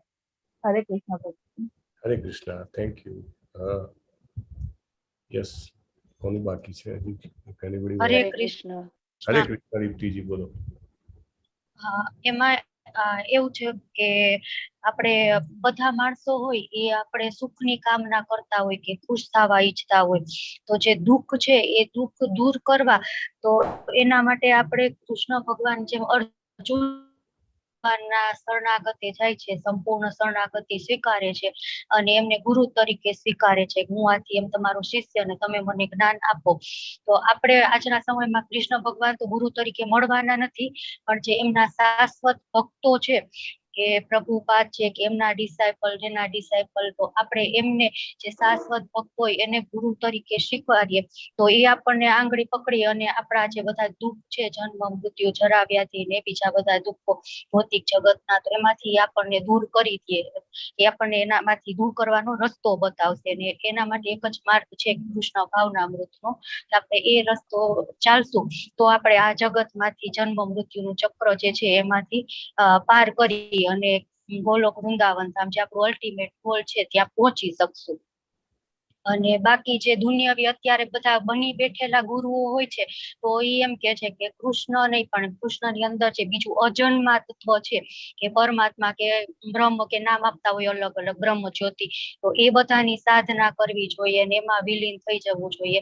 પણ એવું નથી કે આપણે જો કૃષ્ણ ભાવનામૃત ને ભગવદ ગીતા કે ભાગવતમ ને સારી રીતે સમજશું તો આપણને જ્ઞાન આવશે કે ભગવાન છે એના ગુણરૂપ નામ અને અંદર ને બહાર બધું એક જ છે. એમ કે કૃષ્ણની અંદર કઈ બીજું અલગ તત્વ નથી, સ્વયં કૃષ્ણ છે, પૂર્ણ પુરુષોત્તમ પરમેશ્વર. તો આપણને એ જાણે અને આપણને પોતે જાણતા હોય અને આપણને જ્ઞાન આપે એ જ ગુરુ તરીકે એવા વ્યક્તિને આપણે સ્વીકારવા જોઈએ. તો આપણો જે કૃષ્ણ ભાવનામૃત ને આપણા જીવનનો ગોલ છે એ સિદ્ધ થઈ શકે. હરે કૃષ્ણ પ્રભુજી. હરે કૃષ્ણ. ધન્યવાદ. બધાએ બહુ સરસ ઇનપુટ આપ્યા છે અને યસ, આમાં કંઈ હજી કોઈને એડ કરવું હોય તો વેલકમ છે. જે અત્યાર સુધી ડિસ્કસ ના થયું હોય એવું, એ બહુ જરૂરી છે કે વી એવોઇડ રિપીટેશન. નેક્સ્ટ ટાઈમ પણ આપણું ડિસ્કશન હોય તો કાઇન્ડલી એટલું કેર કરો કે બીજા જે બોલતા હોય તો બાજુમાં નોટ પેનમાં લખી લેવાનું કે કયા કયા મુદ્દા કવર થયા છે. તમે જ્યારે બોલો ને ત્યારે તમે બહુ કોન્સાઇઝલી બોલી શકો. અને બીજો પોઈન્ટ એવો છે કે તમે કંઈ ટેક્સ્ટ લેતા હો પ્રભુપાદના ભાવાર્થમાંથી તો લિમિટેડ ટેક્સ્ટ લઈ લો તમે. એને મોટો પેરેગ્રાફ કે આખું તમે કવર કરવા જાઓ તો દેન it's a repetition, right? So please take care of these points. Jignesh Prabhu or Ketan Prabhu, you want to add? Oh, Prabhu. Ji. Hare Krishna, Prabhu. Ji. અહીંયા પ્રભુપાદે આ શ્લોકમાં 7મા શ્લોકમાં કહ્યું છે કે જીવનની વાસ્તવિક સમસ્યા છે એ ભૌતિક આસક્તિ છે અને મેઇન જ્ઞાન જે છે એ સાચું જ્ઞાન છે આત્મ સાક્ષાત્કારનું જ્ઞાન.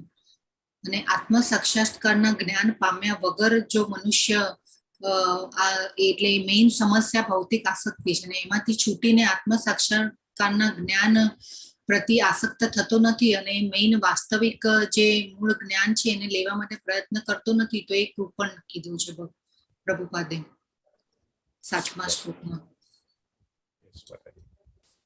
એટલા માટે ખાસ જવું જરૂરી છે ગુરુના શરણે અને સાચું જ્ઞાન પ્રાપ્ત કરીને જીવનની મૂંઝવણ જે છે એ મેઇન આ વાસ્તવિક સમસ્યા છે ભૌતિક આસક્તિ, અને એમાંથી છૂટીને આત્મ સાક્ષાત્કાર પ્રાપ્ત કરવો. અને એના માટે સદગુરુને શરણે જવું ખૂબ જરૂરી છે. Thank you, Mataji. Any more points? If in very quick, because we are running short of time. So quickly, if you can add, anybody wants to add, then you can Hare add. Krishna. Yes.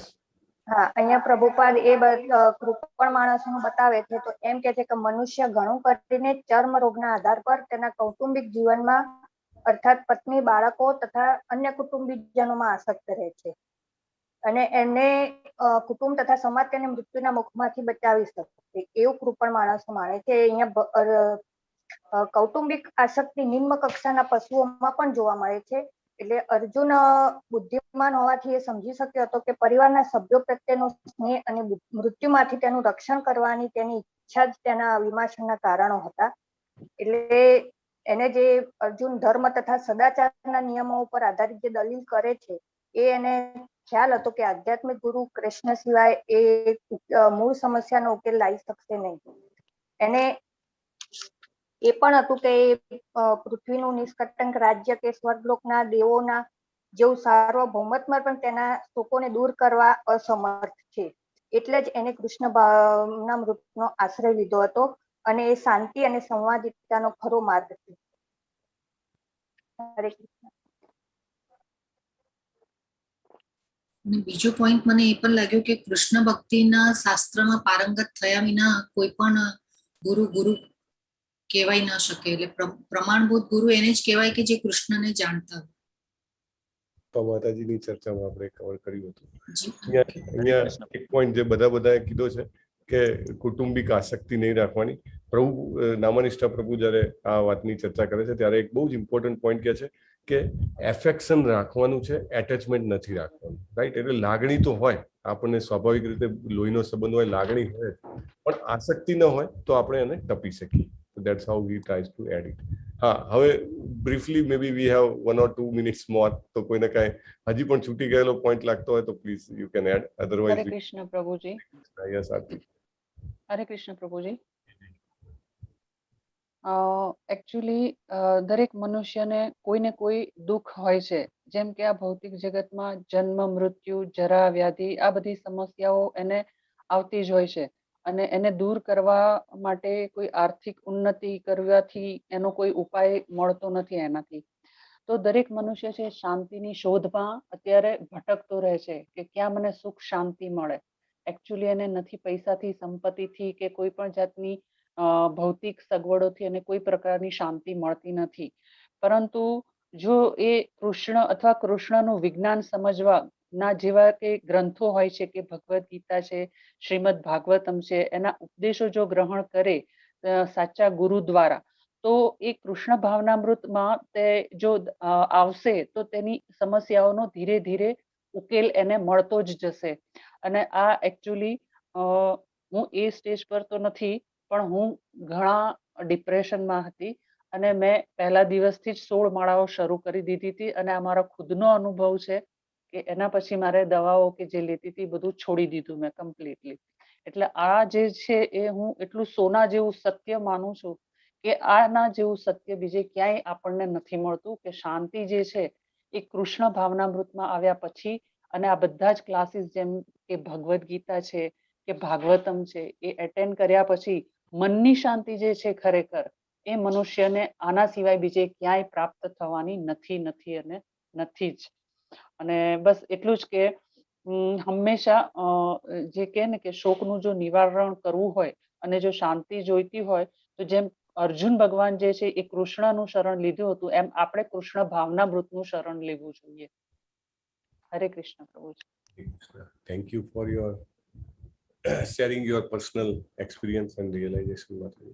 So yes, that is the case for so many disciples. So Ketan Prabhu or Jignesh Prabhu कहीं add करूँ है तो क्यों नहीं, तो we will move forward. ના પ્રભુ એ જે Yeah, I think everything is આપણે ખાલી પૈસાની પાછળ દોટ મૂકીએ આપણને એવું લાગે કે એમાંથી સોલ્યુશન મળશે પણ મળતું નથી. કારણ કે તમે શરૂઆત કરી ત્યારે તમે કીધું હતું કે શોર્ટમાં પૂરું કરીએ છીએ. સો એટલે just anyway good. I mean it's a really good realisation. અને બધા જ જે છે પોતપોતાના એક અલગ એંગલથી એને એડ કરવાનો પ્રયત્ન કર્યો. That is very much required. આપણે આગળ જઈએ તો ધર્મ સમૂહ માટે તો આપણે જોઈ જ લીધું છે અને અર્જુન શિષ્યત્વ સ્વીકારે છે અને આપણે we have I think seen this also. કૃપણનો અર્થ પણ આપણે જોયો હતો કે આપણી સ્થિતિનો સાચી રીતે ઉપયોગ કરવો. સ્થિતિ શું છે? તમે કોઈના પિતા છો તો એ પણ એક પોઝિશન છે, એક સ્થિતિ છે. એનો સાચો ઉપયોગ શું થાય તો બાળકને કૃષ્ણ ભાવનામૃતમાં તમે આગળ લઈ જઈ શકો. પ્રભુપાદ બહુ જ ક્લિયર કહે છે કે તમે જો એને જન્મ મૃત્યુના ચક્કરમાંથી બહાર નીકળવા માટેનું જ્ઞાન ન આપી શકો તો તમારે મા બાપ થવાને તમે લાયક નથી. એટલે that is also a position, right? બીજી પોઝિશન શું છે કે દાખલા તરીકે તમે જે કોઈ પણ વ્યવસાયમાં હો, તમારા ઇન્ફ્લુઅન્સમાં જે કોઈ પણ આવે, ઇન્ફ્લુઅન્સમાં ન આવે તો એટલીસ્ટ તમે જેને કંઈક સજેસ્ટ કરી શકો તો એને તમે ટ્રાય કરો છો, right? That is second thing. એને પણ પોઝિશન કહી શકાય. પછી બીજી અલગ પોઝિશનો છે કે લાઈક તમારી પાસે પૈસા છે તો તમે એને સાચી રીતે ઉપયોગ કરી શકો છો કે નહીં. તો એ અલગ અલગ જે પોઝિશન્સ છે એને સ્થિતિ કીધી છે. એનો સાચી રીતે ઉપયોગ કરીએ તો આપણે કૃપણ ના કહેવાય. નહીં તો આપણે ઘણું બધું જેને કહેવાય અર્જિત કરતા હોઈએ છીએ, સિદ્ધિઓ ઘણા બધી નામના, પણ એનો યોગ્ય ઉપયોગ ન થાય એ જે છે કૃપણ છે. બરાબર? અમીરનો વ્યક્તિનો અહીંયા દાખલો આપેલો છે અને અહીંયા પ્રભુપાદ બહુ સરસ કહે છે કે અર્જુન શક્તિશાળી છે, એ લડી શકે છે, એને 3 વખત કૌરવોને હરાવ્યા હોય છે, અને પોતે ક્ષત્રિય છે, બરાબર, એટલે એ લડતો નથી, એની ક્ષમતાને નકારી રહ્યો છે એવું કહી શકાય. અને એવું વિચારી રહ્યો છે કે હું કૃપણ બની ગયો છું. જેવી રીતે કંજૂસ હોય છે એ, એટલે ધનો હોવા છતાં નથી વાપરતો, એમ છતાં હું, મારી પાસે શક્તિ છે છતાં પણ હું નથી લડી રહ્યો. એટલે કન્ફેસ કરે છે. Confession is the first process in the process of surrender, right? કે એવું કન્ફેશન, જે ઠાવલું કન્ફેશન ગમે ત્યાં ચાલતું હોય છે બીજા જે રિલિજિયન્સમાં, એવું નહીં. પ્રભુપાદ તો લેક્ચર્સમાં બહુ ક્લિયરલી કહે છે કે દર રવિવારે જઈને કન્ફેસ કરી દેવાનું, અને પછી સોમવારથી એ જ બધા જે પાપી આચરણો છે, એ જ જે અપરાધો છે ફરીથી કરવાના. એવું કન્ફેશન નહીં. કન્ફેશન એટલે એવું કન્ફેશન કે આપણે આપણું મનના દરવાજા ખુલ્લા મૂકીએ છીએ ગુરુ માટે, કૃષ્ણના ઉપદેશો માટે, કે હવે તમે કહો ને હું, તમે કેમ કહેશો એમ હું કરીશ એ વચનમ તવ. એને કહેવાય સાચું કન્ફેશન, જે અર્જુન અહીંયા કરે છે. હું કૃપણ છું, તમે દિશા બતાવો ને એમ હું કરીશ, રાઈટ? એ પ્રોમિસ છે. બે વસ્તુ છે, મારો પ્રોબ્લેમ અને તમે જે દવા આપશો એ દવા હું, તમે કહેશો એ ટાઈમે, એટલા ટાઈમે લઈશ, બરાબર? તો ધાર્મિક સિદ્ધાંતો અર્જુન મહત્વ આપે છે કે ધાર્મિક સિદ્ધાંતો પ્રમાણે આ બધી જે બધી લોકોનો મૃત્યુ ના થાય યુદ્ધમાં, કુલ ધર્મ નાશ ના પામે, એટલે એ બધા ધાર્મિક સિદ્ધાંતોની વાત છે. કે એ રાજનીતિ કે સમાજશાસ્ત્રને વધુ મહત્વ આપે છે. પણ પ્રભુપાદ કહે છે કે કૃષ્ણજી કહે છે ધર્મ કરતા પણ ઉપરની સ્થિતિ શું છે? એ છે સ્પિરિચ્યુઆલિટી, એટલે આધ્યાત્મિકતા. એકચ્યુઅલી આ ભેદ છે ને બહુ બધા લોકોને ખબર નથી હોતો. મોસ્ટલી સ્પિરિચ્યુઆલિટી અને રિલિજિયસનેસ એ બંનેને એક સાથે ભેળવી દેવામાં આવે છે. આધ્યાત્મિકતા અને ધાર્મિકતા ઓલમોસ્ટ સેમ ગણવામાં આવે છે, પણ એ બેમાં ડિફરન્સ છે, રાઈટ? આધ્યાત્મિકતા ઇઝ બિયોન્ડ ધાર્મિકતા, એટલે એની ઉપરની વસ્તુ છે કે જે શું છે કે આત્મા અને પરમાત્મા વિશેનું જ્ઞાન છે. એ બે વચ્ચેનો સંબંધ છે, અને આત્મા હંમેશા જે છે એ ભગવાનનો સેવક છે, એ નોલેજ છે. That is what is spirituality. એટલે એ વધારે મહત્વપૂર્ણ છે. ભગવાન એને એ સમજાવે છે કે તારા ધર્મના જ્ઞાન કરતા, રાજનીતિના જ્ઞાન કરતા, સમાજશાસ્ત્રના જ્ઞાન કરતા આ જ્ઞાન જે છે એ વધારે ઇમ્પોર્ટન્ટ છે. સો with that V complete this session. આ સેશન અહીંયા પૂરું થાય છે. As usual we have finish before 10 minutes. હવે એક ઓપન બુક એસેસમેન્ટ છે, એના વિશેનું થોડું ગાઈડન્સ છે અહીંયા આગળ. તો we will just go through કે કયા કયા પોઈન્ટ છે, તમારે કયા કયા પોઈન્ટનું ધ્યાન રાખવાનું છે. તો ઓપન બુક એસેસમેન્ટના કયા કયા ગાઈડન્સ છે, તો એની શૈલી શું હોવી જોઈએ, કઈ રીતે તમારે એને પ્રેઝન્ટ કરવાનું છે. તો જનરલી હાર્ડ કોપી હોય તો એમાં જગ્યા છોડતા હોય છે કે ક્યાં આગળ કોમેન્ટ કરી શકાય, રાઈટ? તો અને તમારે આ હેન્ડ રિટન એસેસમેન્ટ આપવાનું હોય છે, તો એમાં થોડીક જગ્યા હોવી જોઈએ, રાઈટ? ઘણીવાર લોકો હાસ્યો પણ ખાઈ જાય, એવી રીતે નહીં. અને even if possible on right side also you can leave some space, right? તો જેને કરીને કોમેન્ટ એમાં થઈ શકે. There is a proper guidance in student handbook. Student handbook હિન્દીમાં અને ઇંગ્લિશમાં બંને આપણે ગ્રુપમાં આપેલી છે. તો એમાં દાખલા સાથે આપેલું છે, રાઈટ? આઈ થિંક 13મા પેજની આસપાસ છે. તો 13મા પેજ પર છે, અને પછી એની આગળ પણ છે. તો એમાં તમને આપશે કે એક એક્ઝામ્પલ આપ્યો છે. એ એક્ઝામ્પલમાં એને જે લખ્યું છે એ અયોગ્ય એક્ઝામ્પલ છે. એટલે એમાં એને બરાબર નથી લખ્યું. શું બરાબર નથી લખ્યું, કે એને ક્યાં આગળ ડાયરેક્ટ કોપી પેસ્ટ કર્યું છે એ પણ બતાવેલું છે. ક્યાં આગળ એને જે ક્વેશ્ચન સાથે રિલેશનમાં જ નથી એવી ટેક્સ એને અંદર લખેલી છે, તો એ પણ બતાવ્યું છે. તો એ બધું ન હોવું જોઈએ, એ અંદર લખેલું છે, બરાબર. પછી બીજું એક્ઝામ્પલ આપ્યું છે કે જેમાં ખરેખર ઇટ્સ એન એપ્રોપ્રિએટ વેમાં એને આન્સર કર્યો છે, એ પણ અંદર આપેલું છે. તો તમે જે કંઈ પણ લખો એને સેક્શન અને સબસેક્શનમાં ડિવાઈડ કરી શકો, એ કરવું જોઈએ. That is a very good way of presenting.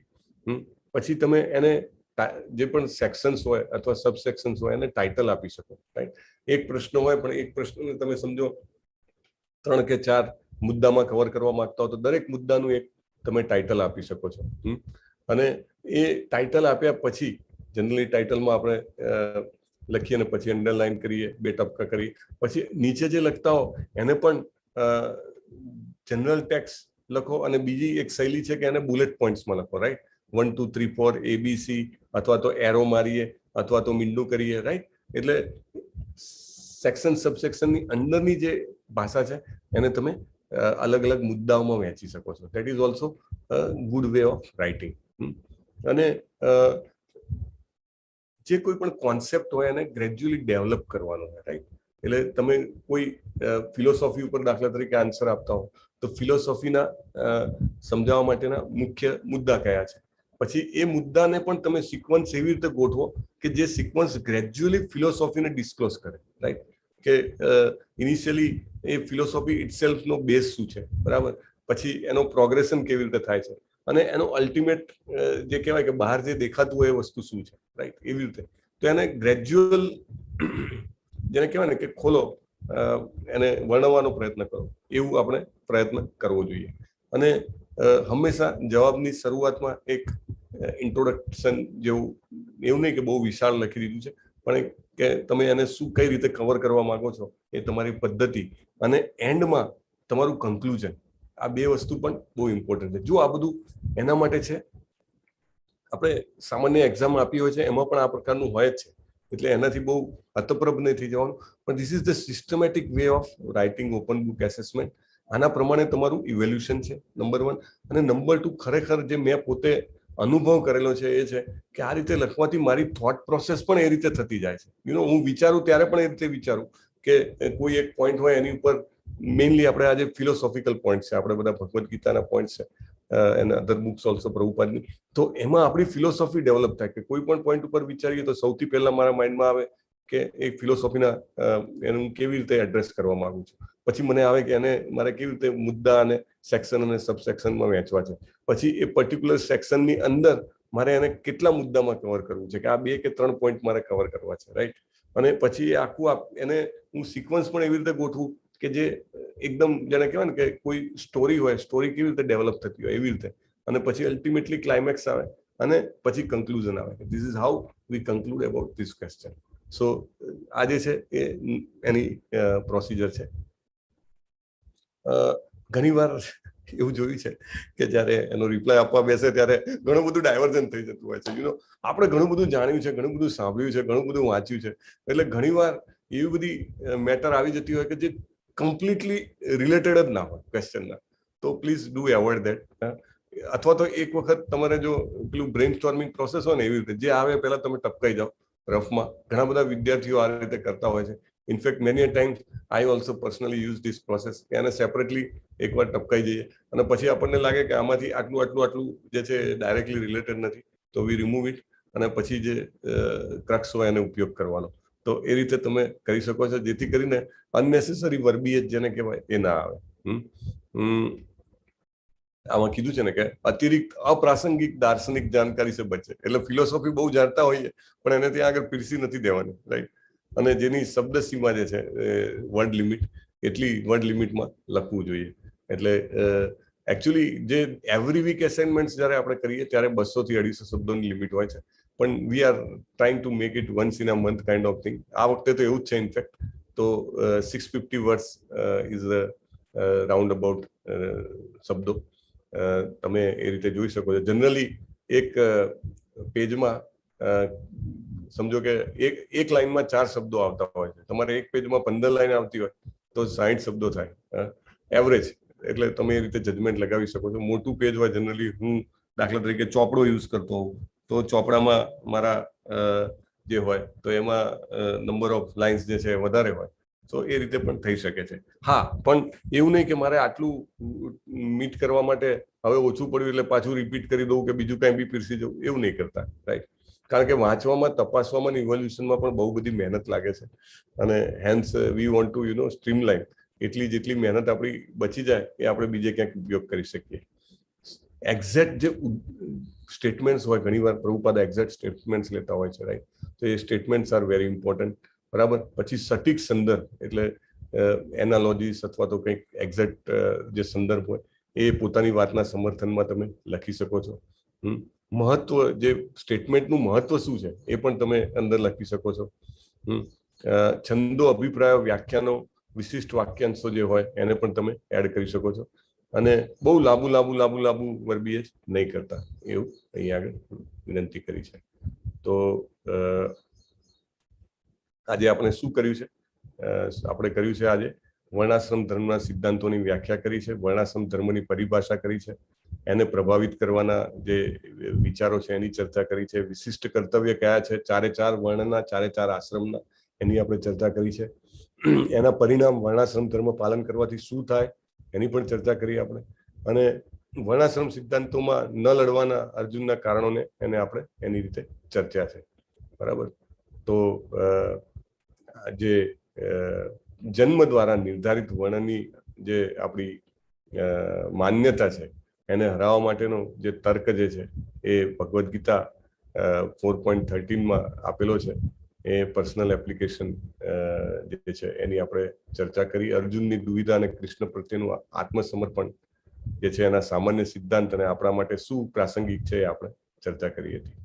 તો આ statement, closing statement, I would request somebody to read.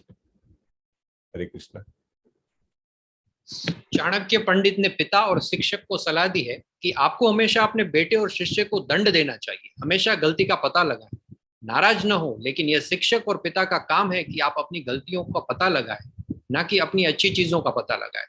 शिष्य के व्यवसाय या बेटे के व्यवसाय को कभी भी बहुत अच्छा न समझे, फिर खराब कर देंगे। चाणक्य मुनि का यही आदेश है। तो जहां तक हमारा संबंध है, जब हमारे आध्यात्मिक गुरु दंड देते थे तो हम इसे आशीर्वाद के रूप में लेते थे। यह बहुत अच्छा था और वह किसी भी चीज की तरह दंड देगा। अरे धूर्त, मूर्ख, मूर्ख, कुछ भी, सभी अच्छे शब्द। श्रीमद् भागवत 2.9.4, जापान, अप्रैल 22, 1970। हरे कृष्ण। બહુ સરસ સ્ટેટમેન્ટ છે પ્રભુપાદનું અને આપણે ચર્ચા પણ કરી હતી. આઈ થિંક મે બી ભાગવતમાં કરી હતી કે ચૈતન્ય મહાપ્રભુ જે બીજાને શિવાનંદ સેન ને એમને બહુ જ ખખડાવતા હતા, તો શ્રીનિવાસ આચાર્ય અને અદ્વૈત પ્રભુને બહુ ખોટું લાગતું હતું કે એમને બહુ પ્રેમ કરે છે, અમારી તો કાયમ તારીફ કરે છે, એટલે અમને બહુ પ્રેમ નથી મળતો Prabhu. So that is very important.